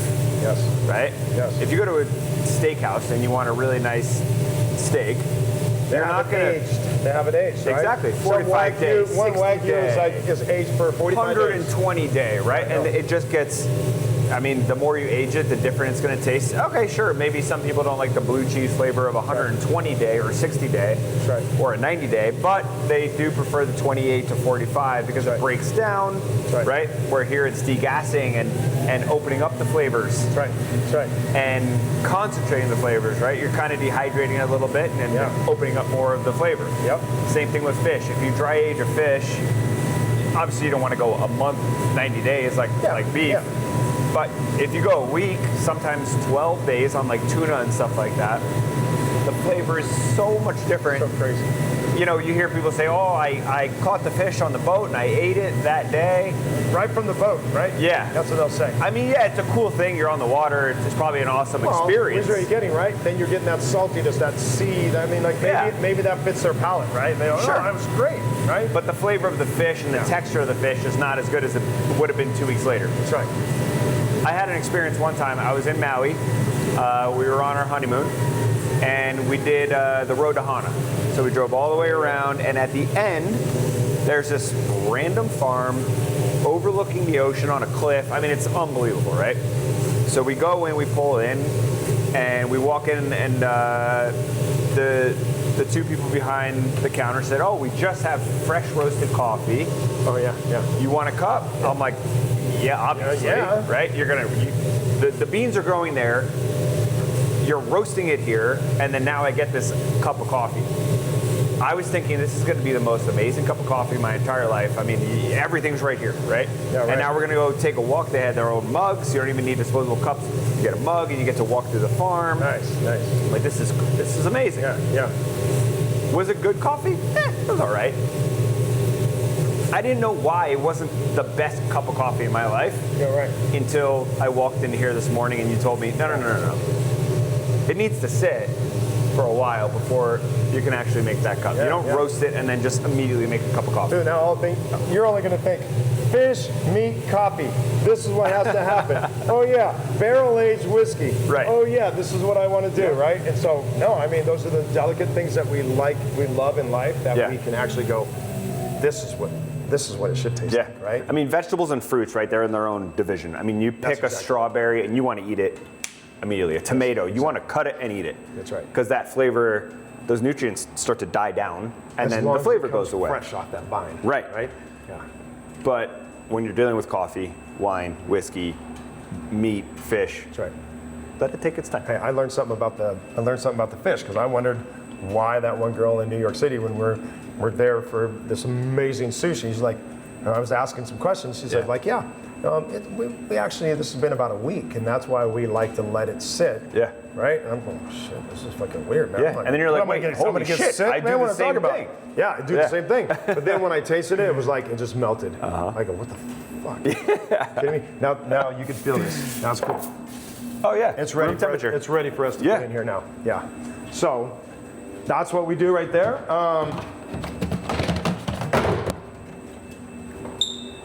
And the nice thing is, I know I do have, I'm glad I got to do this because I do have a customer that needs this coffee. This sends the roasting profile to our email. Oh, cool. So then we can keep track of that too. Yep. Also, the funny thing is let's just say, I don't know why, there we go. It's nice because we can then look to see if it continued, like we were talking about the differentiation of the difference in temperature, how it was actually doing compared to the curve. I can look at those kind of things and go, what happened to that? Or health department and those kind of people, FDA, they like that kind of stuff because you can keep track of that date, that roast. Yeah. That's why we got to put dates on there. Yep. When we roasted it, I can come back to this and go, oh, that was the first batch. Oh, shit, what happened to that? Somebody got sick, but they're not going to. Right. You know what I mean? But that's keeping track of those kind of things is important. So the fault was every time we do the first roast, it does not. It faults and does not send the email and says email not found. So that's what happened right there. Now I remember. I swear I know how to use this thing. This thing's crazy, man. How long have you guys had this one? This one? Oh, we've had it for about a month and a half now. Oh, that's it? Yeah. Oh shit. Yeah. Okay. So this can also change the dynamics of the coffee as well. As if we put this and we do this like that. No way. Like that, as opposed to flat bottom. What's the difference between the two? Basically what you're getting is you're getting a little bit faster extraction method out of it. I feel like it becomes more even. This one brings out, if you do it right, is something about it brings out more of those crazy fruity flavors, that kind of thing. Right? Okay. You know, And it also is dependent on the way this flow is too, right? So you have to have these ridges like this in order for when water is on this, that you have to have some space, because if this was, sucked up against the sides, it would not be able to flow freely, okay? Right. So now you have, this is a different kind of extraction because of the way this is, this little curly has its own ridges. Yeah, it has its own ridges automatically. And it's wider. And at the flat bottom, this is a little bit more finicky and more delicate. Okay. At the same time, those are the fun things to kind of see how you can change your coffee. Right. I mean, it's pretty cool. So, but we're going to do this one. So every method is basically a different It's going to bring out a different, a different outcome. So cool. Okay, so you get a little wet first to kind of... Yeah, I pre-saturate the thing. Okay. Also, two things. Gets this pre-saturated, but also warms up the... Ah, okay. I mean, to me, that's important. Yeah. Okay? All right, let's get some of this coffee.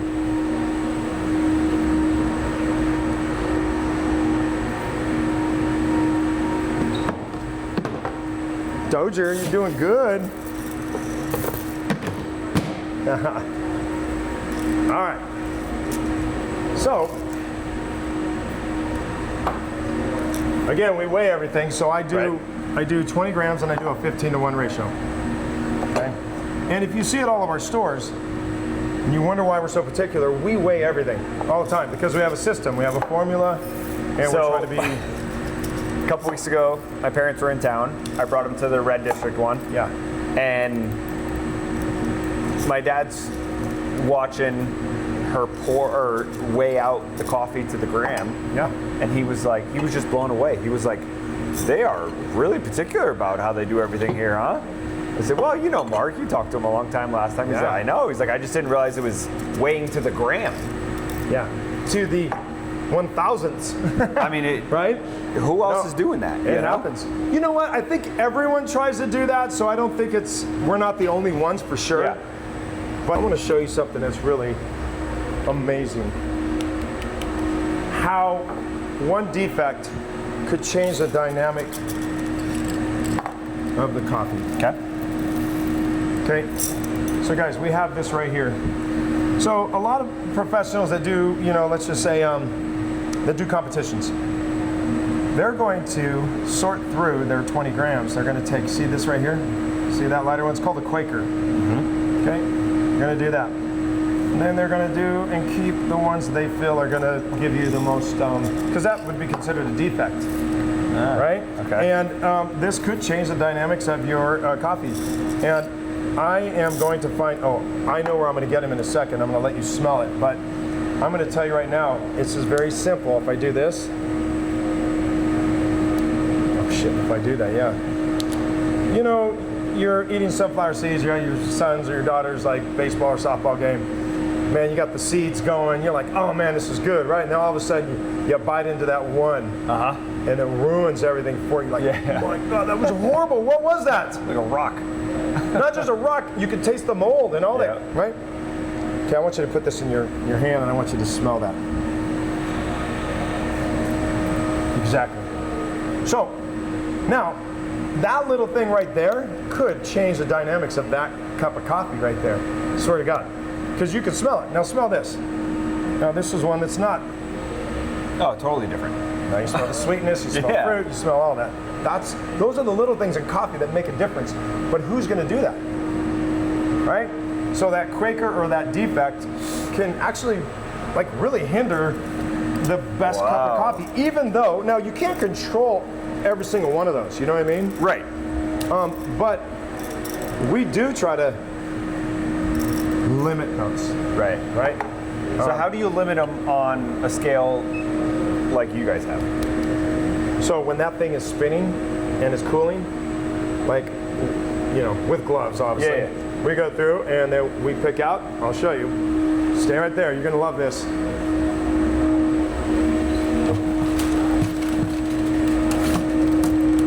So we pick out the defects. No way. No, we can't get every single one. Of course, yeah. But we pick out those defects. And it's super important that we at least try that. You know what I mean? Oh Sorry, my I gotta God. throw this away. But that can ruin your freaking coffee, man. That's the crazy thing about it. Holy shit. But in a competition, I mean, like, would you taste that? Maybe, but if I graded that like I just did, and I put these two coffees side by side, you would notice it. You would notice it. Really? There would be something off. So when we do cuppings and we grade the coffees, sometimes if we do 3 cups of the same coffee, and you slurp, and you come back, do it again, this one, something's wrong with that. Could be the roast, could be a defect. Yeah. Now you're really grading it from the 2 good coffees. Oh my God. But you're taking points away from the bad coffee right there. So if I was judging a coffee, like an origin, and I'm tasting coffees, I'm going, something's wrong with this coffee. I don't want that. So that's that part, even on our own farms, that we go through 5 cleaning processes in our dry mill that kicks out the defects to the best of its ability. Right, of course. But our coffee is clean. So I mean, like with this washed, it's called uniformity. You know, almost every single one, except look, there's a defect. Right? That's a defect. It's also what makes it defective? It's just not perfect. Yeah, it's not perfect. And you can tell by the color when it roasts, it could become that Quaker that you just tasted or smelled. Yeah. Those little things. So they have processes of grading. A grade 1 means it's been through many different stages of making sure that it's perfect. Right. Then you have grade 2, probably the same coffee, but not graded as many times. Okay. And then you have a grade 3, but guess what? Obviously the price of that went down based off of that. So, I mean, those are the things too. Now, a lot of people, they're fine with the grade 3 coffee because they're done with I want to toss that bad stuff. They're done. They want a grade 3 coffee because it's a little bit. They want to add some fruit to their blend, fruity coffee to their blend. They don't want to spend a whole bunch of money. Right. So you take those chances. I don't want to do that. Yeah. I'm getting grade 1. Yeah. I want coffees, and I'll let the importer know. I'm like, this coffee's horrible, you guys. Yeah. What happened here? And that's from that farmer who maybe they had a great coffee, but then they had because they don't have their own dry mill. They then are contracted out. They go have another somebody. They pay them to go through their dry mill and do it. And they put it in the sacks, that kind of thing. If they're not watching, it's not their own. You know what I'm saying? Now all of a sudden, it's that like coffee underworld. Yeah, like that coffee was great. Then you got it through to the, to the dry mill. Yeah. And then the exporter took it and then sent it out and sold it to the importer. The importer sold it to the roaster, and the roaster's going, oh my gosh, why all the defects? Yeah. Why do I have glass in there? Why do I have nails? Why do I have popcorn? Seriously, you get all kinds of stuff. Yeah, grade 3. So now you know. I'm not going with grade 3. Smell that. Super fruity. Yeah, I know, right? So that's what you had this morning. Now, can I do the pour over? Yeah, absolutely you can. All right. All right. So, how much do you do at a time? Well, what I want you to do is focus on when you first pour very lightly, start from the middle and then go to the outside. Okay. Whether you go counterclockwise or clockwise. Yep. But as soon as you start that, I'm going to do that, but go slowly on this first round. Okay. So, ready? Go. So what we want to do is that first initial part, we want to create, that's probably good right there, let it bloom. Okay. You know when a coffee is super fresh, it will bloom even more. Why? Because there's more gases. Ah, so those bubbles coming up is what you're looking for? Really, that's why they call it the bloom, because it'll just go boom. Now, what creates more gas is a drum roaster like that, as opposed to what the roaster I'm using now is an airbed roaster, right? And so, does the drum roaster, do you have to age that less than that?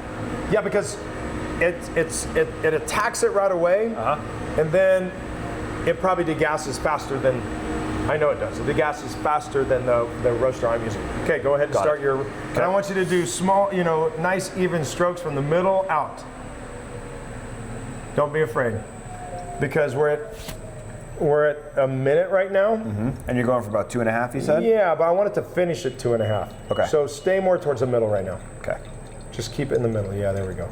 Because enough is out. And then we watch, the extraction. Maybe it's going too fast. Then you back off a little bit. You know what I mean? So your pouring method is really contingent. No, it's good. It's contingent on how you see how fast it's coming out. Gotcha. So I think this is great right now. Some people do those in 3 phases. You did the bloom, then you did this, then you stopped. We're going for 300 grams on this based off of 20, so we're doing 15 to 1. Okay. 15 to 1 ratio. But we're at a minute 40, so let's pour the rest slowly. And we're at 254? Up to 300 grams, yeah. Okay. It is an art how controlled that is too.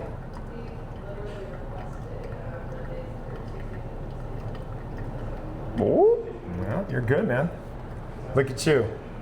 Now you're gonna go home and you're gonna go, Whitney, let me do the pour over. I'm gonna make you the best cup of coffee ever. So I think you're gonna be just right, because by the time that stops extracting, it's gonna be around 230. Oh my God, this is amazing. Right? Did you drink the cold stuff? Yeah. Now you're gonna love this. So now the pouring method becomes very particular too, because I would look at this and go, you left some coffee up on the top here, so it wasn't completely saturated. Okay. It didn't. It could still taste great, but it's that the coffee geek in me. Yeah. It's like I want it all to be on a flat bottom, the bed to be perfect, and that kind of stuff. Yep. This is stuff that we teach our employees, right, when they're doing this. So 244. You're looking pretty good. Okay. So I screwed up the pour over. Wait till we get to the espresso. Oh no, the latte art. The latte art. Oh man, let me tell you something. This was easy. This was easy. Okay, so bed looked like mine. Okay. Okay, I didn't change the grind. I didn't open up, and I probably should have. But let me move this over here. No, right here. There's our little waste basket right there. But here's the deal. This is going to taste great. I guarantee it. All right. Let's share. Oh, do you have any? No. No, shit. Let's get rid of that. I don't want 2 conflicting coffees. There's that for you. We're gonna do this. This is like the wine glass right here. Here's what we're gonna do. Yeah. All right. Okay. Do you want another glass with that white wine after you had your red? Oh no, hold on. Just pour a little bit in there. Pour it in there. Toss it. Right. All right. Let's see how fruity this came out. It smells great. It does. Now, we can make it fruitier if we want, meaning not on the roast profile, but there's a point of balance, right? Like sometimes that too fruity can be amargo, could be bitter. Sometimes too much fruit, people don't know. Sometimes they're like, oh, it's bitter. What, bitter in what way? Because a cigar is bitter. Right. Right? No, is fruit bitter? Fruit can be bitter too. Yeah. I love that coffee. Watu. It's really great right now, yeah. This is the from Kenya? This is the Ethiopian one. Ethiopian, okay. Yeah. It's really nice, huh? So, good job, man. I like this one better than the other one. No, you got it. You landed it, man. I love it. That was great. Shit, yeah. That blew out the speakers, the thunderclap. That's right, baby. Now, wait till the hug comes next. It's like doing a hug with Mark Esty. Shit, the whole freaking place shakes, man. So funny, man. But anyway, I think it's balanced. Yeah. Has all the hints of that fruit. This is a grade 1 natural Ethiopian. So there's not a lot of discrepancy, right? It's so clean. Smooth. It's clean. That's what you want, man. And like, that's our coffees, right? And some people are like, I want something that just smacks me in the face and it's so fruity and all that. But then what happens is, it's up here, and then as it cools, it goes away. Yeah. And you're like, well, what happened to my enjoyment of that coffee? At first, it was great. Yeah. Like, so we just try to find that roast profile that lends that does the personality of the coffee right. Yeah. To where it's just every single time. This is exactly what I look for in a cup of coffee. I don't like the super high acidity, super fruity. It's hard to drink. Yeah. And it's like you need sugar, you need cream just to balance it, right? That's like for food, right? Your fat, acid, salt, heat, all that kind of stuff. I could drink this all day, every day. It's so easy to drink. It's so flavorful, but it's not hitting you in the face. That's right. Yeah. Hey, Kevin. No, it's Josh. That was his pour over. He did a great job.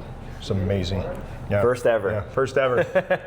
Once you start. That's what's gonna happen. Now I'm gonna get every single cup. Now he's gonna be at at Meadow Creek, and he's going to go, Let me get hey, behind that. I'll show you how to do Whitney, it. let me, we're going to get this and this. And let me show you how I'm going to do it. You get behind the counter and you go, hey guys, let me do that for you. Hey, make sure you're doing it 15 to 1, all right, guys? You only do bottom filters. I don't know, are we doing a 16 to 1 maybe at the stores? Yeah, 16 to 1, think about more water, so it's maybe opening it up a little bit more. Okay. But I think this coffee for me at 15 to 1, it kind of traps all the good stuff in there, but there are some coffees that would really deserve a 16 to 1. Yeah. We do those kind of ratios even on big batches to kind of understand that because, you know, like we talked about, it's like channeling. It's like how fast is that water going through that bed of coffee? Right. You have to capture its chemical reactions, right? Yeah. You have to capture all the goodness in that bed of coffee, but you can't have it go too fast because then you just stripped everything. Then it's right? just water at that It's point. just water at that Yeah. time. Yeah, it's just tea coffee, Yeah. tea water. Right? Speaking of tea, how does the tea taste from? That is called cascara. Okay. Okay, so I've that is never the heard of skin. that. I Cascara didn't is even know skin you in could do Spanish. that. Yeah, no, it's look at this. It tastes like cherry, and you put a little honey in it. It's all good. Wow. Here's the thing. This is a product that the producers started doing because they can make a lot of money off of it. However, you can make a lot of money out, but you can't get all the volume out. And then the FDA started to regulate that coming into the United States because guess what? That whole fermentation thing. How clean is it? Did it meet the FDA standards of the mycotoxins and all those things were too high, right? And so they go, well, so now they started to figure out at the farm level, how do we clean this without interrupting and taking away all the goodness from this thing, right? So there are very few farmers that do it now, but when they sell it and they export it, they make a lot of money off of it. But Is there caffeine in it? Oh yeah, tons of caffeine. But it's amazing. It's like a cherry tea. It put a little honey. It's funny. All of our classes, the last 2 or 3 years, I had this big bag. I gave them all samples, right? And so we finally got rid of it. Yeah. But it was also like you see things like at Starbucks, they go, oh, cascara foam or something like that. Okay. You see things like that. They are acquiring that somehow. You know, and when I say that, you know, Starbucks, you know, they say, hey, farm in Guatemala, we're gonna purchase coffee from you for the next 5 years, and this is where I want my price to be. Oh yeah, but then the cascara that you're doing, make sure it's good, and we're gonna get that too. So they have resources to get that kind of stuff, right? And you know, not all small roasters like us, right? In small business, we're still a small business. I love the fact that people think that we're bigger than what we are. Man, like I love that we're so small, but we're still making an impact. You are. That's the whole key. Yeah. And that's why we continue to hopefully have great employees as well, so they understand that too. We're not trying to be somebody that we're not. We are who we are, what we do. But behind the scenes, nobody knows those kind of things that we do behind the scenes unless you do stuff like this. Right. Well, the training you were talking about, and keeping up with all that, and keeping up with the training. It's not just like you get trained one time and then you're good to go. Like you're keeping up with all that. That's Kevin, the coffee educator's job, just to make sure that's going to happen. Constantly making changes, like you were saying, as you're roasting the beans. It's pretty amazing. And the coffee and like the 32 Cheney. I love my friends for the last 15, 20 years. Man, 32 Cheney never changes. I love it. Right? We always joke about this, but no, it does change. We just make it feel and make it taste, and how we extract the product to where it is and does taste the same. Más o menos, pretty close. But we're all, it's new seasons, new product. I was telling you about seasonal, like in Colombia, there's 2 major seasons and there's 2 second pickings. So there's basically, you can get, just like in Brazil, you can get coffee all year long in Brazil and Colombia. But we've had coffees like from Las Nubes. That one washed Las Nubes coffee that I get from my farm, one year it was just dynamic, like green apple, nice clean acidity. Yeah. And then guess what? The next season, we're talking about 6 months later, then we get that one. Yeah. It's completely different. Wow. Depending on Mother Nature. Yeah. How fast did and it's amazing how after picking the harvest, it's amazing how in Colombia, Mother Nature knows, okay, we're going to start raining right now, and it rains. Now, what does it do? Because we put stress on the plant by picking the coffee. Now it looks like Charlie Brown's Christmas tree, right? Just droopy. Yep. Now all of a sudden, here comes the rainy season. Mother Nature knows, and there could be too much rain, but the right amount of rain, all of a sudden we say sano y salva. Now all of a sudden those plants just like rise. Yeah. Leaves come up, everything's looking good. Same thing like when you're doing your tomato plants, right? Like, oh my gosh, what happened here? It's too hot. Yeah. Man, you're like, then you give it water or whatever, and all of a sudden, like, I don't know, 3 hours later, you look at it and you go, what happened to you? It's amazing, right? But that's the same thing, and Mother Nature is really amazing, and it happens in all coffee-bearing countries. Right. But that's what can hurt your coffee in many ways too, is like, maybe the coffee plant was being stressed too long, and then the rain, global warming, rain came too late, but then it came hard, and then it beat up the tree. Now it didn't, the floración, meaning that the flowering, the budding, this beautiful jasmine smell that goes all over the country when that happens, is it doesn't, the floration doesn't happen as much because that plant got beat up by the rain. There's too much rain. So then if it's not producing, right, the floration, right, then all of a sudden you have half the crop because it's not creating and not, the photosynthesis didn't happen, man. It got knocked down. So yeah, those are kind of things that happen in the farming, and which really, I love it because I get to know those things firsthand about how those things happen. And unfortunately, a lot of people don't, a lot of roasters and a lot of people, even in cafes, that we want to make sure that we're teaching these things to our employees, even if they're part-timers. And it's hard because, how much information can you give them, right? Right. But Kevin's really great because he wants to make sure even the person at the register, you got to know this, you got to know this, you got to know this.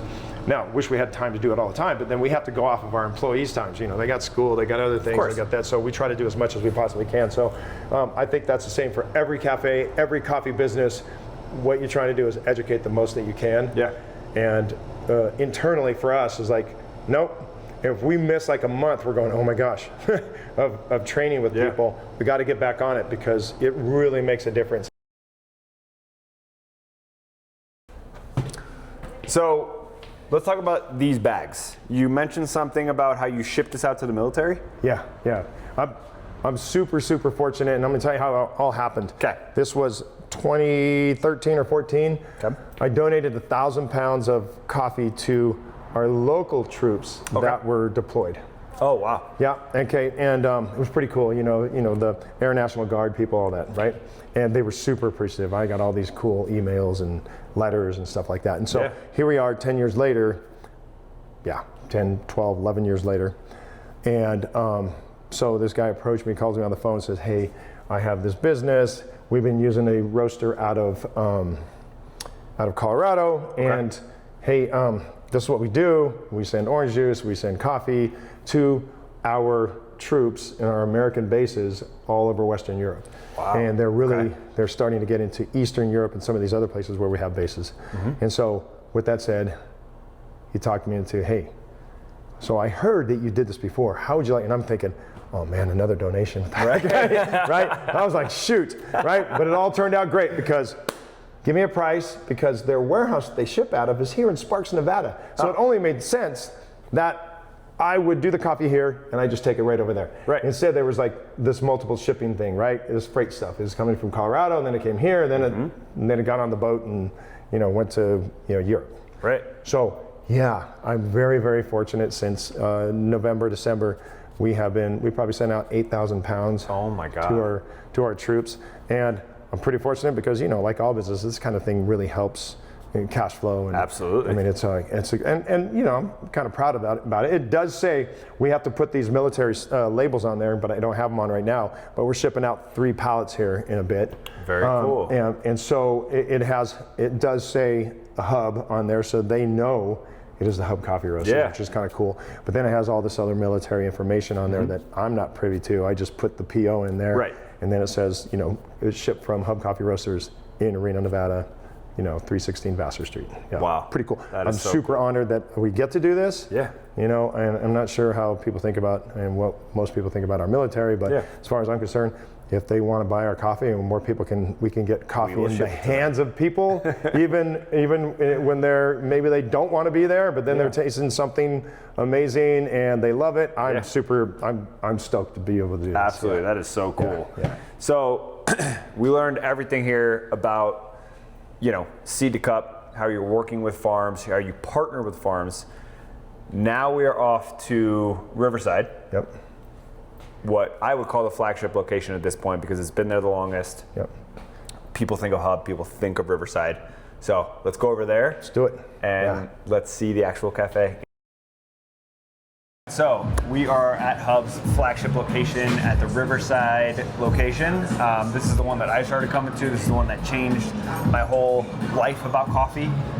So we're here where it all began. Well, not where it began, but kind of where it took off, right? Yes. And what they really focus on here is speed, efficiency, but still getting the best cup of coffee that you can get and only having to wait for 2 minutes even though the line is out the door all day long, right? So take us behind the processes, kind of show us what you got going on here. Yeah, absolutely. And let's get some cups of coffee. Yeah, let's do it. Okay, so here, like Josh was saying, here's what we need to focus on. We got to keep the quality, but we got to get the customer taken care of quickly. And for us to do that, we have to have the right equipment, right? So let's go behind here and we'll talk about it, okay?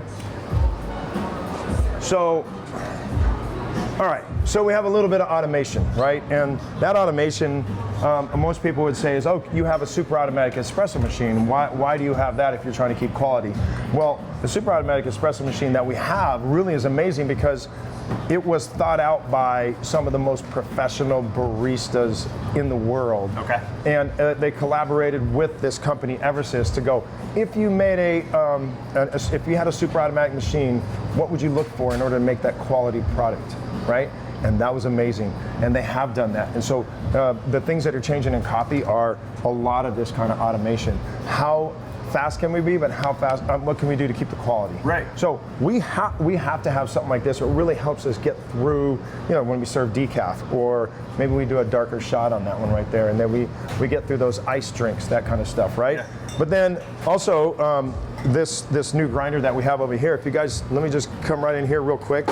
Okay, sorry about that. So, all right. So I know Kevin was talking to you earlier about why we have this espresso grinder. We don't call it a coffee grinder, espresso grinder, because it is almost like a 3-in-1. We can do two different kinds of espressos, and we can also just grind regular coffee in here. That's unheard of.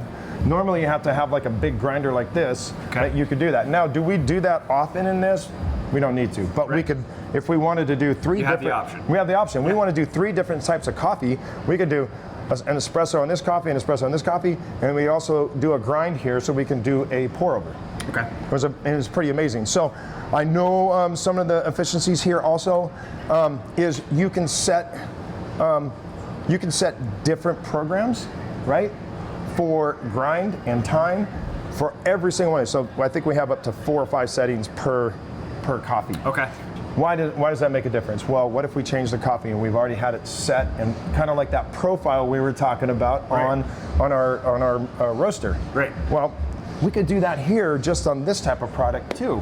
Yeah. If we decide to change this particular coffee to a Costa Rica, boom, we may have that Costa Rica profile already preset, and that's what it does. Now, there's a lot of other things to this grinder that are so amazing that could just blow people's minds away. But guess what? That's kind of the gist of it. It's like, how do we use something in here that we can give different products, different quality product, different taste profiles. Right. So people want something different. We have it all right here, which is pretty amazing. Well, and it makes perfect sense, right? If we're talking about bean to cup, you're starting with all the automated stuff that you're doing at the roastery, right? Yep. This perfect roasting machine, right? That makes it the same way every single time. You're presetting, so why not, if you're getting it to the cup at your cafe, why not follow up with a more technologically advanced? If you're going to do one thing right, especially at the beginning, you got to do all the steps have to be right. And so we invest in stuff like this. Right.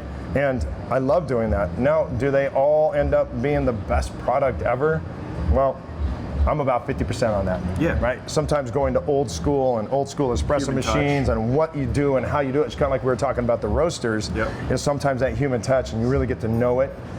But then automation has to come in somewhere. Absolutely. Cool thing about this particular unit as well, so there's a little bit of automation to this as well, is you can set profiles and do all these different extraction times and those kind of things too, but the real great thing about this too, I'm not sure about the name, but it's called Easy Cream.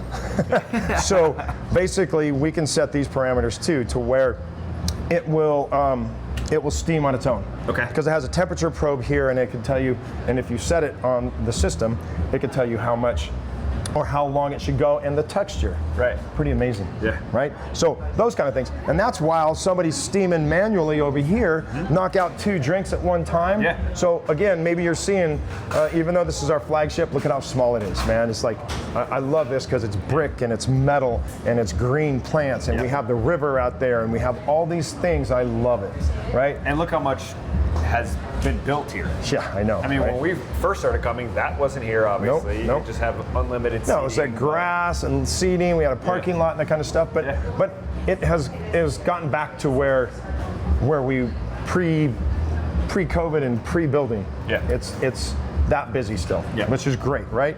And why is that? I believe that we have the most beautiful location in Reno, right? That's amazing. Yeah. So here we are. This is what we do. And from the super automation here to some automation that happens with this machine, and then this grinder that has some automation to it as well. So we can be more consistent and then get speed and have speed to get the quality drink out. And so also, just tell you a little about this puck press as well, okay? That's one of those things too where I love it. And so the old way is people want to do this manually, right? You want to press down on the coffee to make a nice puck, so this is called a puck press. Well, this is the puck press, but this is a manual way of doing it, right? So now with these kind of things, you put them in, and you can adjust the pounds of pressure on it, and you can get it going fairly quickly, right? As opposed to sitting here and going, all right, did I actually put 30 pounds in? I'm doing that. However, a lot of our people love to just do it manually. Why? Because it's the culture of coffee. Yeah. And when you have the culture of coffee, you kind of want to keep some of those things in the core. Yep. So we don't want to let everything go. Yep. We want to, when the customer comes in here, we want to make sure that they understand, like, we're coffee first.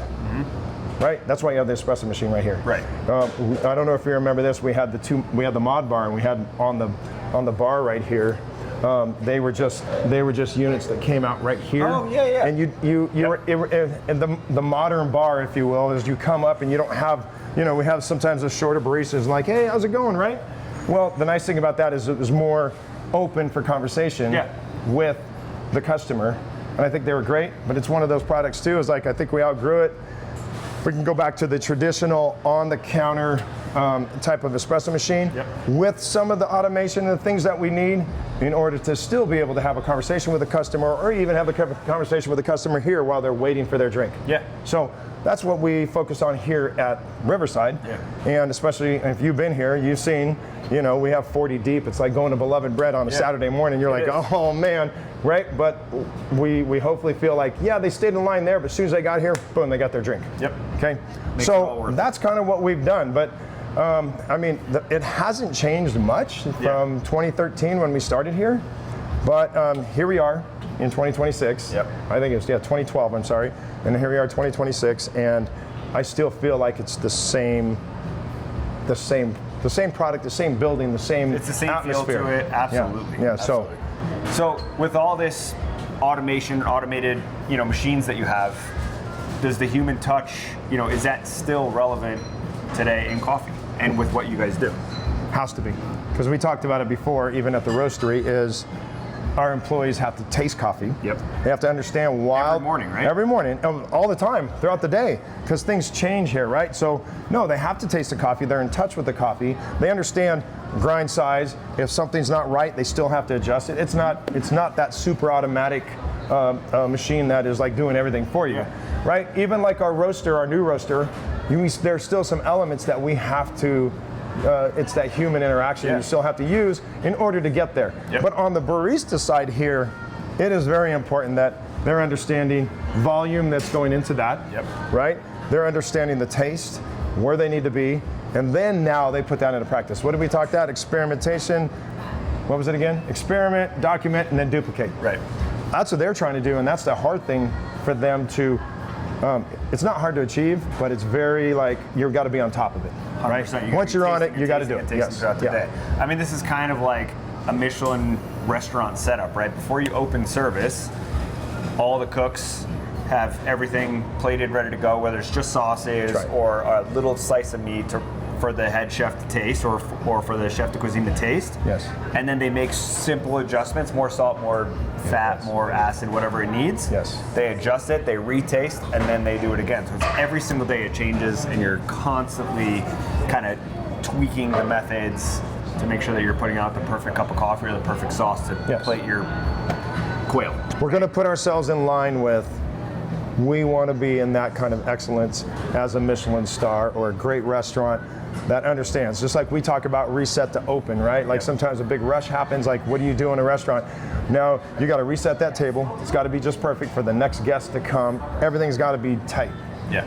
We think about the same thing here, from knowing what, before we open, how it's going to taste, what it's going to be like, and preparing, but also doing it throughout the day to make sure it's happening to reset to open every single time. Yeah, which is amazing to see, because I mean, it starts with you and then it goes to Kevin, and then you're constantly within training with, you know, your employees, and it's just getting better and better. No, thank you. Well, it's great that we have a coffee trainer that does that, but we also know that these two right here, like they're super coffee geeks and they love that stuff. So it's really amazing. No, you have to love it. No, you're good. You have to work. You have to love it to work here. Absolutely. Yeah. So here we are at our flagship. Here at another location for Hub at the Red District here in Midtown Reno, I would say. We would say uptown, midtown, yeah. Sure. It's their newest location. Yep. And it's the most beautiful, I think, because it is just so lit up in here. And it kind of has that older feeling to it, kind of like you do at Riverside with all the plants and everything. Yep. But, you know, exposed roof, all these things. I love it here, and I could sit here for hours, and I think that's the vibe you're going for here, right? You want people to sit, relax, and enjoy their cup of coffee, and you want your crew to be able to show off their true craft in everything that you guys are doing here. Absolutely. Yeah. No, you're exactly right, because we want people to do a pour over here. Yeah. We want to show off some of those. You just got through tasting the Santa Elena, right? Yep. We want to show that off. So, you know, sit back, spend some time, relax, do some work. Wait for your coffee to be done on a pour over. Wait 4 minutes instead of just getting your coffee right away and leaving. Exactly. So yeah, this is a spot where you can meet, you can talk.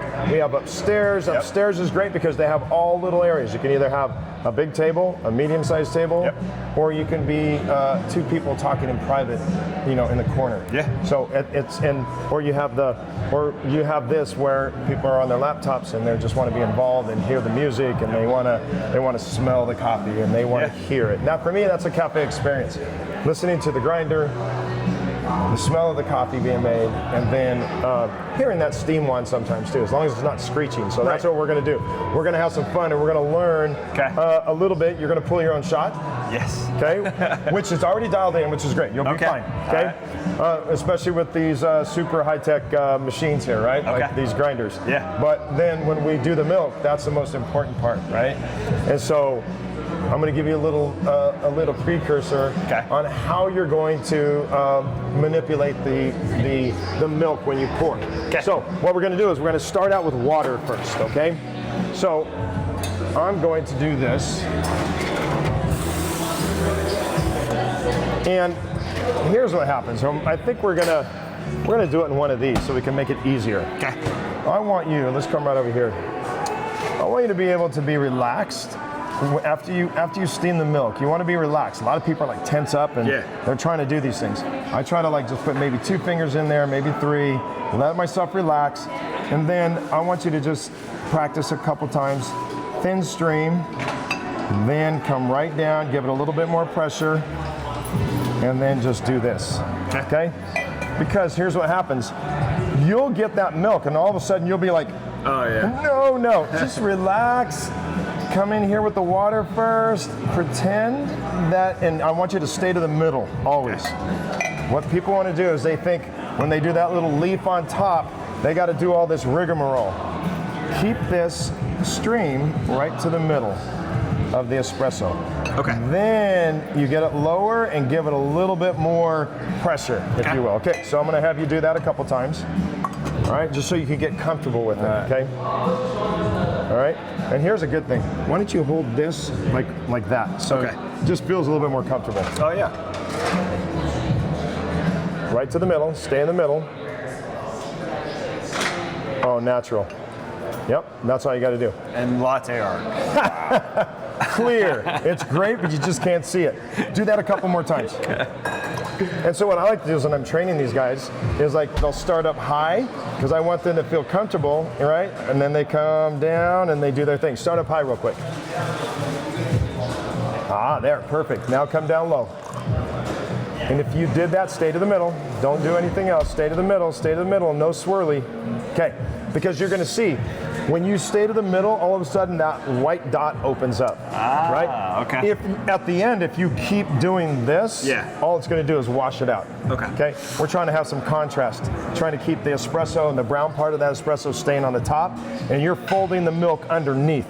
Gotcha. And then as you give it more turbulence, now all of a sudden that white dot opens up. Okay. And then you start with that. Then all of a sudden you'll get good, you'll lift, you'll go forward, and you'll have a heart. Okay? Like swans and sounds everything. easy, right? Yeah. Let's do it. Cool. Do one more, and then we're going to pull a shot, and then we're going to do some milk. There we go. Now come straight down, in the middle. In the middle. No more loopies, just straight down. There we go. There we go. Okay. Boom. That's amazing. You can't see it. So let's pull a shot right now, then I'm going to steam the milk, then you're going to pour. Okay. Then we're going to pull another shot, then you're going to steam the milk, and then you're going to pour. Okay, sound good? All right, I'm going to have you pull a shot. You're going to take this out and get rid of this. Take this out? Yep, take it out. Just pop it out to your left. There you go. Oh, look at this. We still got this in here, so. Okay, first thing we're going to do is we're going to make sure that this is completely dry. Okay. All right. So the great thing about this thing with the 32 chain is already automated. You're just going to put that right inside there, okay? And just, no, don't even do it, just hold it. No, hey, just watch this, so let go.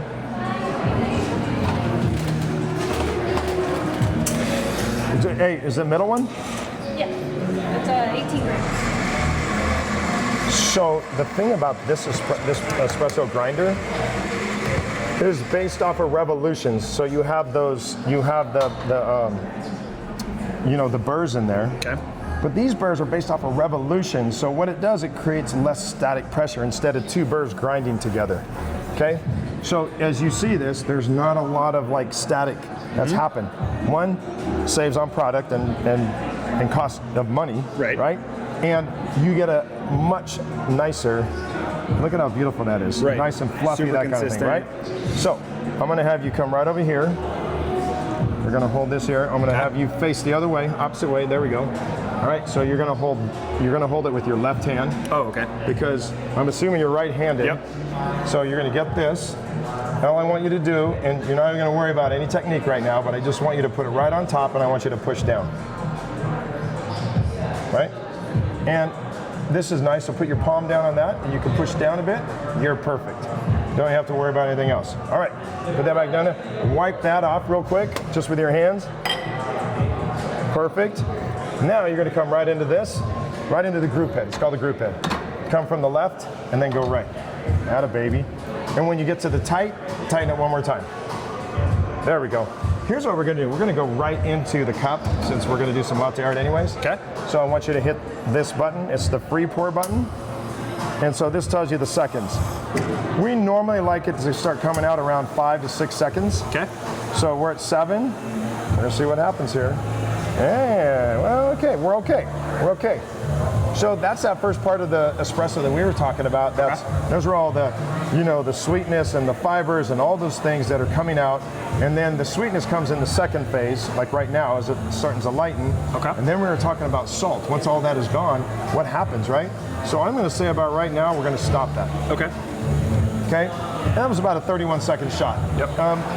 We do things based off of volume. So maybe sometimes if the shot is at 28 seconds and it gives you 40 grams out, if that 40 grams out is what we're looking for and it tastes great, if it needs to go to 31 grams in order to produce that 31 seconds to produce that 40 grams, that's how we keep it consistent. You can't do it based off of time because the variable, it changes every time, right? Okay, so we're gonna just leave this off to the side. Okay.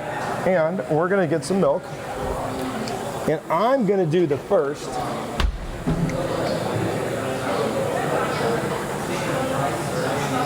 Okay, all right, so here's what we're gonna do when you do this. We're gonna pre-purge, get rid of a little condensation. Got it. I'm gonna insert this to about, from the top, you see that tip? Yep. I'm gonna put it about 3/4 in. I'm gonna create some, and it's called folding, right? So I'm creating some texture. Please don't do that. Oh my gosh, that was so bad, Mark. Anyway, I probably put a little bit too much milk in there on this small guy. However, I can still save this because I'm going to show you. All I'm going to do is just get the bubbles out. Now look, guys, it's like nice, bubble free, right? And we like to call that wet paint. Okay. It looks like wet paint. Yeah. But we're going to dump off a little on the side because I thought it was a little heavy. So it's like wine. We're going to now get this thing ready to pour. Yep. And now you're going to grab this baby. Oh shit. Boy, here I go. You're going to grab this baby. You're going to relax, and you're going to do the same thing you did with the water. And you don't have to start too high. Coming down a little bit more. And just start right there, right in the middle. Go for it. Get 2 fingers in there. There we go. Come right to the middle. Don't swirl it or anything. Middle, middle, middle. Keep it in the middle. Don't swirl. Now come down, all the way down. Now give it more turbulence. Okay, right? Don't do anything. No, no, no. Okay, good, good. That's good. I made a heart. That's amazing, dude. Holy shit. Okay, I'm a great teacher. I'm a great teacher. Hey, so what happened is when I was telling you don't do anything, I did it. All of a sudden this was pushing out. That was pushing out. That was a great job, man. You controlled it and you came back and you let that happen. That's the thing. But when it comes to the middle, that's when you give it more turbulence to let that heart form. Then you go through. You did a great job. That's the coolest thing I've ever done. Take a photo of that for your wife and make sure you tell her that that's what you're going to do. Got you, baby. I got you. Yep. But it's been very, very, now hit that middle button. She said it's been very consistent at 18 grams. Normally, like you said, you'd see us weighing each, the product each time. Right. But I'm going to trust that she's been there, right? Yeah. She's been doing it all morning. Right. So take that out slowly. Get your tamp, and this is like the puck press. It does it automatically. This is just you doing it. Yep. I think it's great, right? Here's what we're gonna do. I'm gonna purge that because you see there was a little bit of residual in there. Yep. All right, let's go for it. We're gonna see if we can duplicate this. All right, go tight and then tight it a little bit. All right, you're good. All right, let's start that. And we're gonna see, we're already at 3 seconds. And the seconds are taken from the time that the pump starts. Okay. So, and I also have to let you know, I'm screwing you up, is there's a 3-second pre-infusion that gives a little bit of water at first. So that coming out at 10 seconds is like coming out at 7. Like 7. Okay. Yeah, okay. So, but we're going to stop this thing at 31 seconds again. So ready, stop, now. Okay, good. So we're on it. All right. It's looking beautiful. Yep. I like to kind of just open it up like a little bit of whiskey. All right, now we're going to be on this side to do the milk. Okay. All right. Here's what I want you to remember, and this is the hard part, is like to teach this, right? Is you almost want this thing pointed down at your toe. Okay. You don't need to do all of this because this creates a vortex already, right? So what I want you to do is I want you to use this as a guide and hold it there, right? And so when you're ready to hit this, I'm going to tell you, you're going to look at where I'm positioned right here. I want it about right there. Okay. Not right in the middle, but like not against the side, because if it's against the side, now these, check it out. These 4 spouts right here, if it's pushed up against the side, it's not able to let that thing spin freely. Okay. That's right. It makes sense. So you want to create a vortex. Yep. Without a lot of noise, right? When you hear that screeching and stuff, we're going to adjust you a little bit. Gotcha. But for now, There you go. All right. We're gonna do it. Yep, I would say at your toes. Oh, right. Right there. Yep. And then start it right in here. Go. I'm gonna drop it a little bit.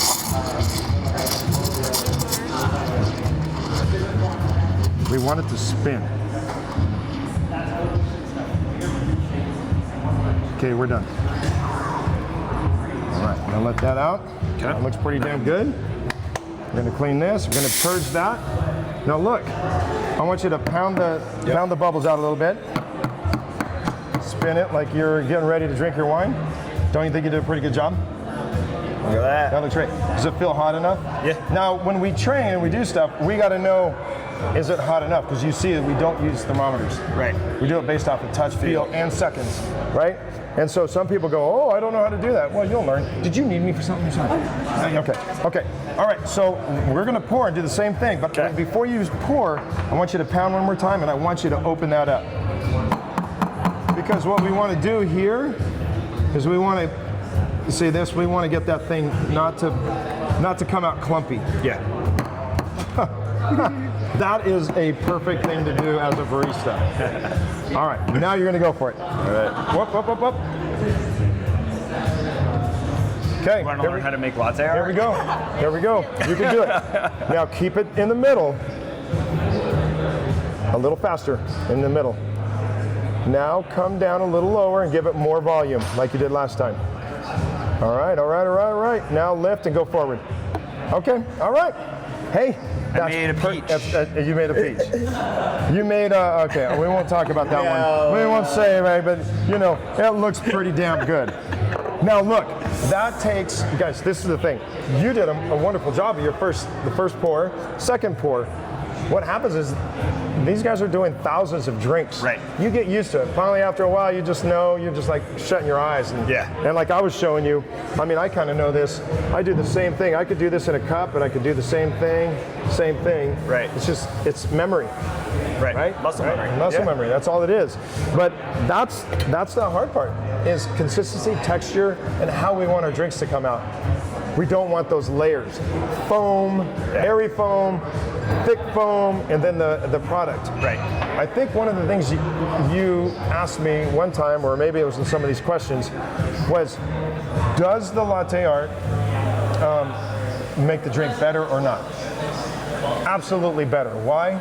It's like it marries well with the espresso, and when the latte art is done right, it marries with the espresso. And think about when the marriage is great, it's balanced, it tastes better, and everything flows. Well, and it's all about the technique beforehand, right? That's right. I'm sorry we left a mess. Correctly, making sure you're getting the air bubbles out. Yes. Making sure you're properly cleaning, and yes. you have your seconds down. That's right. Everything leads up to the end. That's right. And you see how clean she had it for us, and we just messed it up. Sorry. But but that's that thing with our baristas too. Is like you're almost like the judges are the customers. Yeah. And they have real barista competitions where the judges are actually judging you on cleanliness. Can we talk about that real quick? Oh, yeah, absolutely. So Kevin was saying you guys have, before you can become an official. Oh yeah. So milk texture will change the dynamics. Of that espresso and that espresso drink. Yeah. Right? So if it's a little too layered, it might taste a little stronger, more bitter. Right. What we want to do is even it out. And when you have great latte art, that's what it does. Okay. Yeah. You started Hub in 2009. Yep. You started at 32 Cheney Street. Yep. But then moved, and then how long after did you move to Riverside? That was about 3.5 years later. Okay. Yeah. So what I would call the flagship location, just for me, because I wasn't here in 2009. I moved to Reno in 2013. Yep. So when I got here, Hub at Riverside was established. Right. And like I told you earlier, that's what kind of opened my eyes to coffee. Yeah. Right. Before that, it was just iced black coffee, just because I needed it for energy to get going, right? Yeah. But the pour overs there opened my eyes, and I've been hooked ever since. And I've learned so much about coffee since then. But what made you want to start at Riverside? Because back then there wasn't a lot going on there. No. We know it's kind of like Midtown. There wasn't a lot going on in Midtown either, right? And so, but I knew besides Midtown, we had to, when I was showing this property over at Riverside,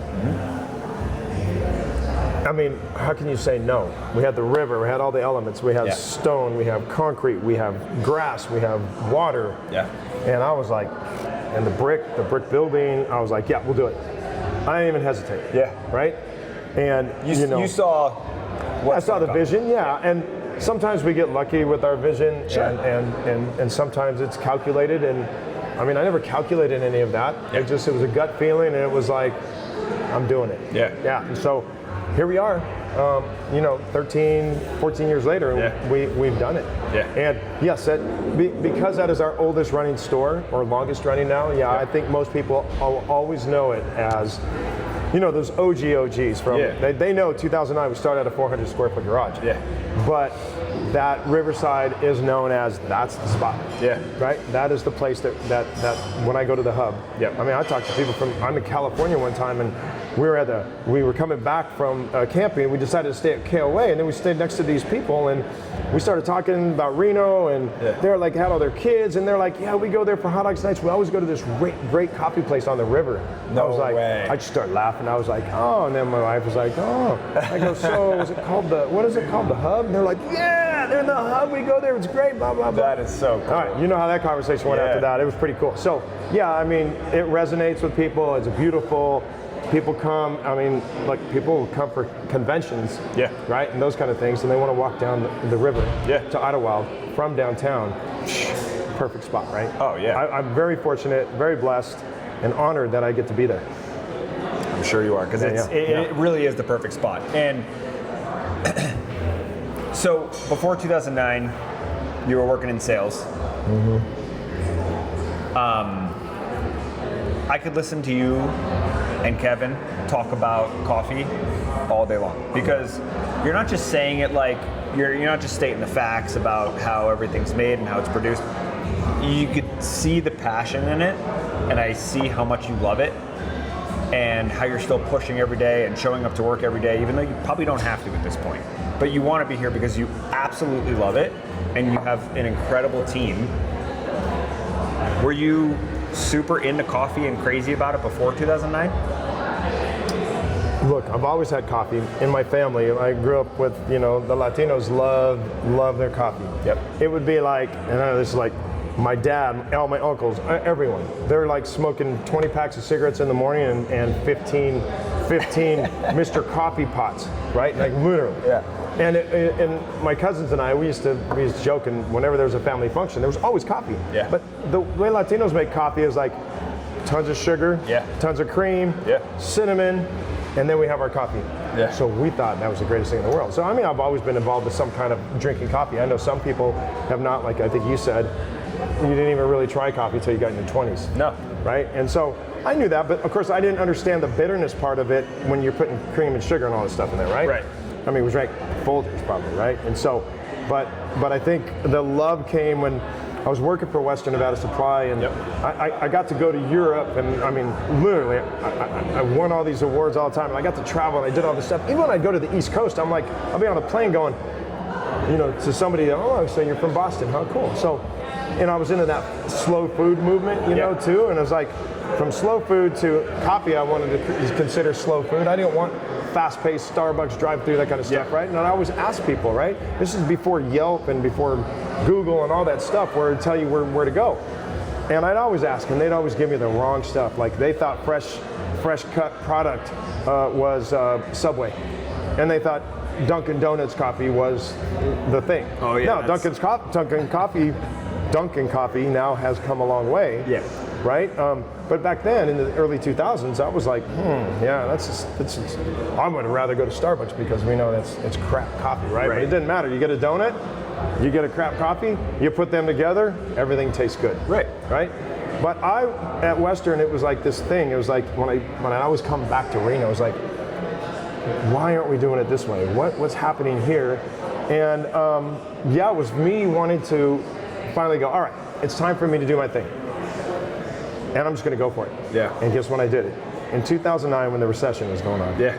But I did. And it hit hard here. It hit hard. I mean, it's big time. But guess what? I like those challenging things, right? Yep. So I did it, and I'm happy that I did it. Yeah. I took the chance and went crazy, and that's how we are. But I wanted to prove something other than what coffee could taste like, other than cowboy coffee. Right. Right? Other than dark, which some people say dark and acidic, which could be, instead of light and acidic, but dark and acidic. Like, I wanted to show them coffees that were like, blow your mind, taste like fruit. Yeah. And we did that, and we did a lot of education, and we made small drinks like this. How was that, man? I mean, small drink that most people get like at Starbucks or any places, I'll take a 16 ounce. No, I'm like, let's taste the coffee, man. Right. You know what I mean? And so I was fortunate through that time that's what we did, and the education came, and we educated almost everyone that came there, because when they go to a small place like that, they're going, so what's so great about this place? Right. I want to make you a cappuccino, and you tell me. Yeah. And if you don't like it, I'll make you something else, or I'll give you your money back. And they come back, oh my gosh, that was the best cappuccino. So tell me, why don't you do it like they do in Italy, where you have these layers? And I'm like, well, if I made you one of those drinks, and then you tasted one of ours, like we talked about, does latte art and the texture of the milk make the coffee taste better? Yes, it does. Absolutely, absolutely. Those layers doesn't mean the coffee's going to taste bad. It doesn't taste as a married union, if you will. I mean, I just tasted that. You get the texture of it. You get the how it's just so balanced. Yeah, it's just so much different than just a cup of coffee. Yeah, super fun. Yep. And so that's how I started, man. And then from there, like, here I am right now. It's like, it's gone by that fast. It's amazing. But I like to be involved. I like to it's like training employees, like being a coach, right? Or a teacher, when they're doing great things and they're improving, and even like you doing your latte art downstairs, man. I was like, yeah, man. I'm like, okay, that obviously is because you had some natural ability, but I'm like, all right, man, good coach, so it goes, right? So I think we all feel that way, and we feel proud about our employees when they're doing something right, and we can teach them something, even if they're using only food and beverage as their catalyst to go into something else, because they're just doing that while they're getting their degree. Yeah. But then they go into another job in the professional arena of some sort, right? I don't care what it is. Man, if they could take a couple of things away from what they learned at the hub, I'm like, damn, we did it. Yep, you did your job. Yeah. Yeah. Yep, and that's it. So let's pivot into your employees, because your staff is incredible, and they're all super knowledgeable and welcoming, and they genuinely seem happy to want to serve you the best cup of coffee that they can make. And so Kevin was saying that in order to become a barista for Hub, you got to go through some crazy training and testing, and keep up with the training and testing to keep your barista title, so that you could be a barista here at Hub. Yep. So what is that process from getting a job at Hub to actually being behind the counter and helping run your locations? Yeah. Well, part of the onboarding is, besides, hey, you get this app to sign in, blah, blah, blah. Right. The onboarding part is also, all right, now we get into the basic coffee knowledge, right? And then after the basic coffee knowledge, now we're going to get into the basic parts of extraction and coffee. How do you make coffee? Blah, blah, blah. We go through all of that. And literally, I would say it's 20 hours worth. And we've always figured this out, is like, that's about $2,500 of training that we do for every employee. But it's important, even from the person at the cash register that is still working their way up, that they have to know a big part of that, and they have to know the why. But maybe they don't have the practice yet on how to make those drinks, but at least they know the why. So to give some good information, right? But then once they get all these certain these lower level classes, now if they're ready to go into they understand being a barista now, they have to take a test to pass. And if they don't pass, we don't have them making drinks on their own. They can still be a bar back and start working things, but that's an important role that they have, is like, when you become a great bar back, you understand how to be a better barista. Absolutely. Because when you're at the barista level, now you're like hoping that your bar back over there is doing the job it used to do. Right. So they learn both ways that way, right? But then after if they pass that and they continue, now they can do a closing shift and opening shift. A lot of them want more hours, but it's like, hey, you got to pass your exam. Right. I mean, that's how it goes, right? Yeah. And then just because you pass your exam doesn't mean like you're totally ready. We're always watching, tasting, understanding. Are they getting through a crowd? Are they flowing correctly behind the bar, right? We call it the dance of the barista. So those are kind of things. Yeah. And then they continue to get that education. Right. Because you can't just go, oh, they know what they're doing. Right. Stuff's changing all the time. Our coffees are changing. Everything's changing. Our equipment that we change. Right. We have to be on it with that equipment, and we have to make sure they know how to use it. Right. That's the key. Yeah. So that is what we do with our employees. And yeah, I mean, the happy part is, here's the thing. Like, we think about this. We hire for attitude, and then we train for aptitude. I can't train somebody's personality. No. So it's not. They have to have that first. It's impossible. You have to have that. Yeah. But also, they may have that during the interview. But if they don't have that right away when they're working, you got to go, hey, this is not the job for you. Right. And it's hard because the most important thing you could do as a leader for all your employees and the people that you're leading is the constructive criticism that you give them will be the most important information they have in their lives, because they have to be able to accept that and build upon that. Yeah. If they can't accept that kind of stuff, then you're going, okay, this is not the place for you to work. Right. Right? We all make mistakes, we know that, but we're trying to help you be better. Yeah. We want you to be better. So that's what we do with our employees, and hopefully our attentiveness to them and the fact that we're, there are most owners are not in their business. Yeah. But I'm all up in my business. Yeah. I mean, really. I go to Hub 3-4 times a week, and so does my wife. Yeah. And I probably see you once every other week, depending on the location, obviously, but because you have many locations now. But like, you are hands-on. Yeah. You're here, and the employees just feed off of you. So yeah, that's what you have to do, right? Yeah. I mean, just like in your business. Yeah. If you're rock and rolling, you're feeling good, everybody's feeling good, the team's working. Yep. That's how we do it. Yep. All right. Those are great questions, because I really like that.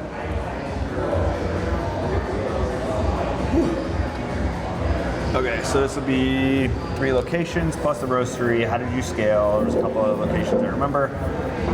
We don't even have to talk about where were they. Maybe just how you scaled. Yeah. No, you're good. So now you have the roastery plus 3 locations. You have Riverside here at Red District, and you also have South Reno. Thank God, because I live in South Reno. You have Meadow Creek. Yep. How did you scale from a 700 square foot shop on Cheney Street to what this is now? Yeah. Well, it has been 17 years. Yeah. Okay, number one. Number two, you got to take a chance, and there's a little bit of luck involved, and you hope that there's more thought and those things put into it to where you are able to do this. But it's like everything, you just never give up, man. When there's opportunity, that's what you do, right? And I think the scaling part is this. If you're always doing the things right in your business, somehow, some way, you're going to scale. Maybe not always the way that you want, but you stick true to who you are and what you do and why you do it, then things kind of happen, And that means, like, when opportunities open up, like the Red, right? Now you have to deal with the landlords and go, hey, we want to be in here, or you want us to be in here, so how can it be affordable enough? Even though it's hard. Affordable is like what? What does that mean, right? Because everything's expensive.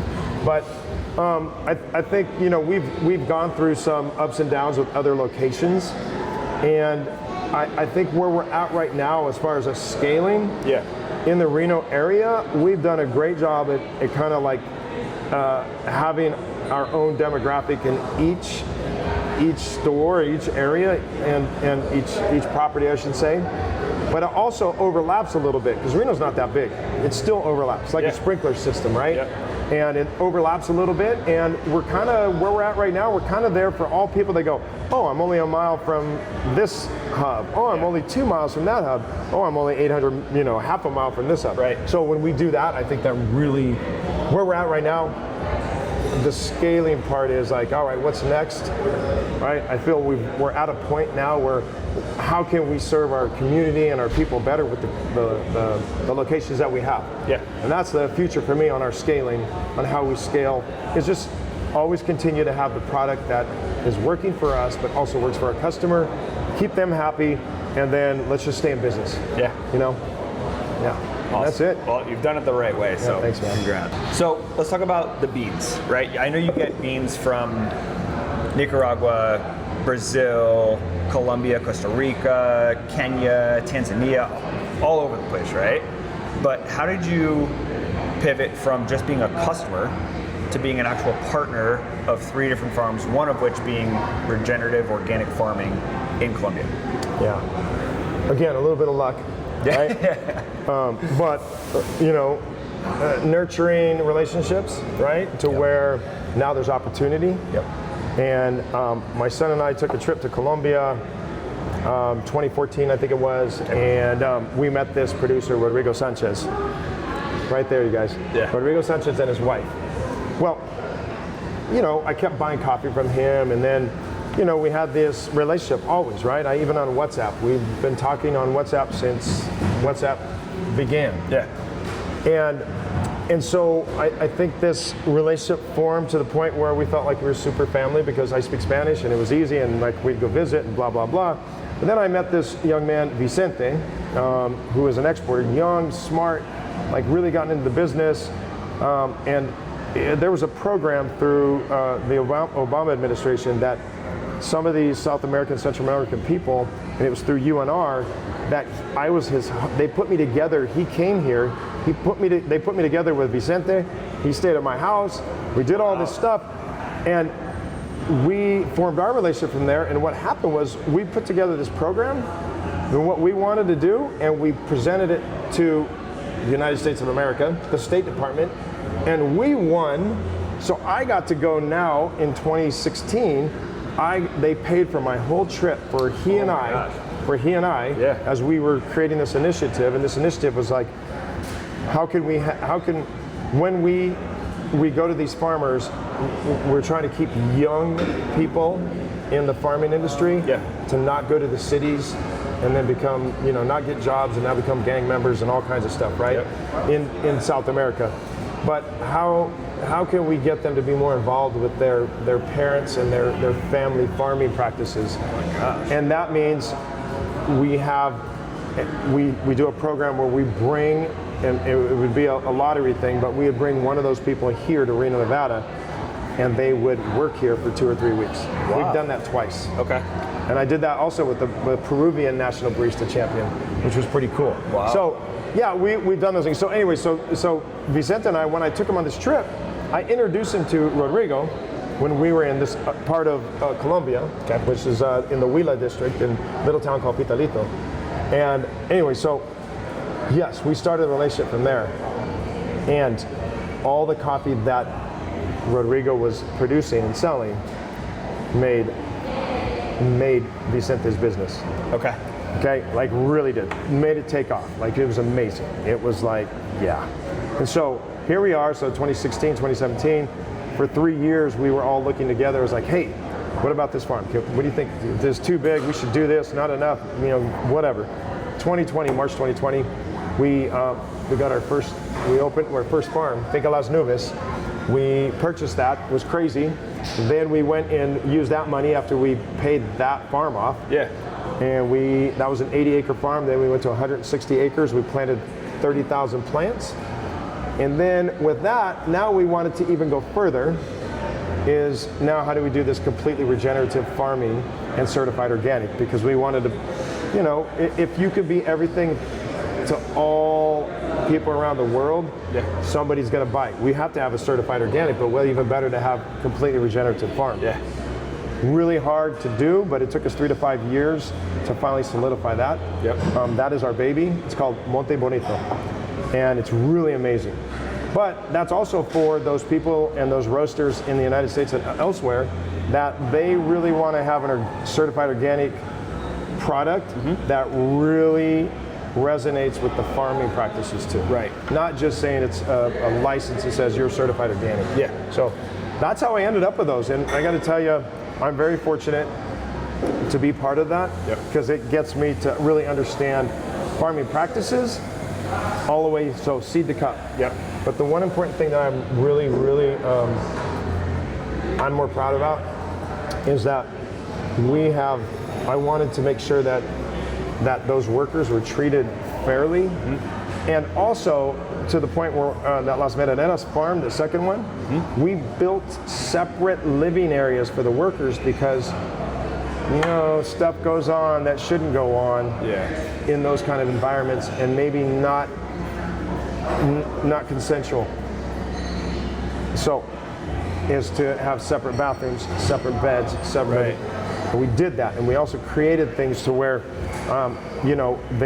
we had cows there for meat, we had cows there for dairy. Really? And we also have pigs there, right? One time I went there, in fact, I took one of my employees, Jessica. Took Jessica. We were there, and like all of a sudden we have 50 little piglets everywhere. I went back the next year and I go, ¿Qué pasó con los puercos? What happened to the pigs? We ate them. They look at them, they look at me and they go like this. That's the cool thing, right? So when people talk about sustainability, like I go, so what do you consider to be sustainability? Right? To me, it's like sustainability is the job, not just the farm and those things that are happening. How are we, the full circle, complete circle, how are we performing that? So I think me bringing those kind of practices that we know here in the United States that are fair, and making sure that it's happening in a coffee bearing third world country. Wow. So that's it, man. That's how I got lucky with that. All to get a cup of coffee. Yeah, that's exactly it, man. You told me a few days ago that if you have the same bean, roasted the same everything, but brewed 7 different ways, it's going to come out tasting 7 different kinds of ways. How does brewing affect the outcome of the flavor of the coffee? Well, it's like being a chef. And you're making these muffins for 20 people. Okay? Then all of a sudden you want to scale. Now you need the same recipe, how good they are, what they are, how you're doing it. Now you need to make them for 400 people. Oh shit. How do I make them taste just as good as that? Right? So volume has a big factor in that. Okay? Grind size, the different, the flatbed, brewing apparatus as opposed to a point of some sort, right? Like the V60 comes down as a cone. And then also, it doesn't matter, it could be water temperature, it could be the taste of the water, it could be all those things. And I mean, there's so much to learn about that, but the same coffee, you could brew it 7 different ways, and it will have a little different taste. So every time. Yeah. I had no idea. I thought you get the same bean, you roast it the same way. That's why do you think people go like this? They go, I can't get my coffee to taste like that at home. Right. Like it does here. Okay, so what are you doing? And ask the questions. And you're like, okay. Here's what we're going to work on. What's the temperature? Ratios. Coffee ratios. How you doing it? Blah blah blah. And then we just we dial them in a little bit, and then they come back and go, okay, that worked, I think.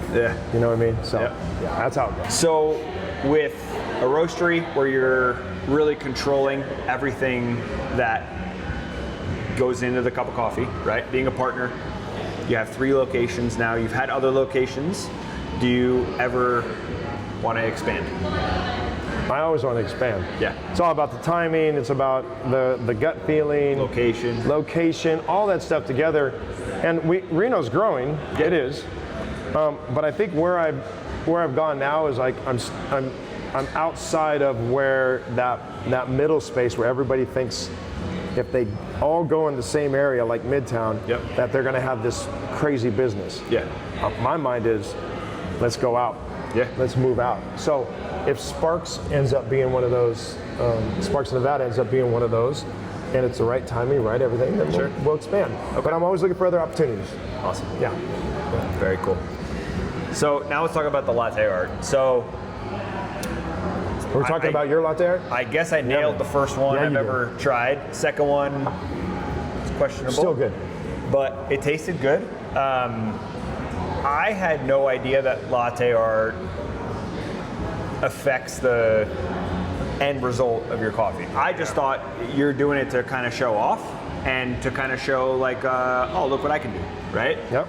I had zero clue that, I mean, thinking about it now, duh, yeah, of course it makes sense. Yep. You know, you're taking all the air bubbles out, you're making that thick, wet paint, milk foam. Texture, the texture. It's all about the texture and the mouthfeel and balancing that acidity. And the right temperature. And the right temperature. There's so many times That's right. where you go to a coffee shop, mainly the big ones, right? And you get this cup of coffee, you take a sip, and you're like, oh my God, it burned the shit out. It burns the shit out of your mouth. Yeah. Right. Now, maybe that's for a latte, right, but like the smaller drinks is like you want to enjoy it right now. Yeah. So how does latte art affect, obviously it looks beautiful and it's cool and you can kind of show off what you can do, but how does it actually affect the cup of coffee? Well, you said it. You brought up all the key factors. Okay. And if temperature and texture and all the things that we train our people to do, it is a fun thing to do, obviously, and it is a competition thing nowadays too. But when that, all the things are right when you're spinning your milk, and we can't get it right every single time. But when you're getting on base, right? When you hit second, a double or a triple, and you're always doing that, like you're consistent, right? And so if you can bring all of those things that we just talked about and really hone in those skills, here's the thing, that texture and that pour, as long as your pour is great, you can save a shot that's okay. You can make it taste better. But once you screw the milk up and that shot's not as great as you probably want it to be, now maybe the whole experience with the coffee is not as great. So I believe that milk can save and make the product better if it's done right. Yes. And yeah, absolutely, that affects the taste. It's smooth, it's balanced, it's sweet, and also there's proteins in coffee that when you heat it up, that's why you need more fat. How do you keep them together instead of them blowing up? Right? So now you get to taste the sugars of the milk that marry with the sugars of the espresso. Match made in heaven right there. That's what we're talking about. Just being like matching, like marrying. Which I also want to hit on the proteins, because when we first arrived to the roastery this morning, there's two different ways when you're talking about food, right? You're talking about either Maillard reaction or caramelization, right? Caramelization happens within sugars, Maillard's proteins, browning. And you said Maillard, and I was like, Maillard, there's protein in there? Obviously it's not a protein shake, right? But I was confused at first because when you said Maillard, I was like, no, he's got to be talking about caramelization. And then you're like, no, there's proteins. That also blew my mind. I had zero clue that the color that's happening is actually a Maillard reaction compared to caramelization. Exactly, because you're baking the product, right? And so, and that's big in the coffee chemistry world, right? Is like when that happens, right? That Maillard reaction is now, all right, now we're really working on sugars. Now we're working on those things to make that coffee taste great. Just don't want to get there too soon or too late. That's it. Last thing I want to hit on is the matcha craze. Right? I'm not into it. I don't get it. But did you have to shift what you guys do here in order to incorporate, trends? We always have to figure out how to kind of be a little bit, one toe in on those trends like that. Right. Other than us, it's Hub Coffee Roasters, right? We want to do coffee, and we want to do coffee right. That's why we don't also carry 3 to 4 other different dairy alternatives. Got it. Right? Because if we can be consistent with one, like we always have, and one milk, that means full fat. We have those two, we get better at it, right? Practice makes perfect. Well, with that, I want to see Hub grow and grow and grow because you guys are absolutely killing it, and I think you guys do an amazing job, not only with your staff, but where you source everything from. And I just want to thank you for allowing us to tag along for the day. I know you're an insanely busy guy, and I got to see from start to finish how you get your beans to my cup of coffee. And for anyone in the Reno area or anyone around here, please stop in for Hub if you haven't already, because it's the best cup of coffee you're gonna have, and you're supporting a local company that is doing the right thing and congrats to you because you're running an amazing business. And Appreciate seriously, it. thank you so much for just allowing man, it's been a lot of fun, man. I learned so much today. Yeah. And just So your cool. passion and Kevin's passion is just incredible to see. Yeah. And this is what this series is all about. So thank you. Behind the scenes, man. I love it. Exactly. I feel honored that you wanted to do this with us, and I'm glad you enjoyed it. Absolutely. And it's been a lot of fun for me. Yeah. I learn more about me and my business when I do this shit, right? So like, I really do all that. Yeah, man, I really do all this shit. Yeah, fuck yeah, we're doing it. Yes, you do. Oh man, awesome. Thanks, brother. Thank you. That was really awesome. Stay tuned. We have lots more episodes planned. Back of House. This is Back of House, episode 3 at Hub Coffee in Reno, Nevada. Like I said, lots more to come. Stay tuned, like and subscribe, and I promise you will not be disappointed.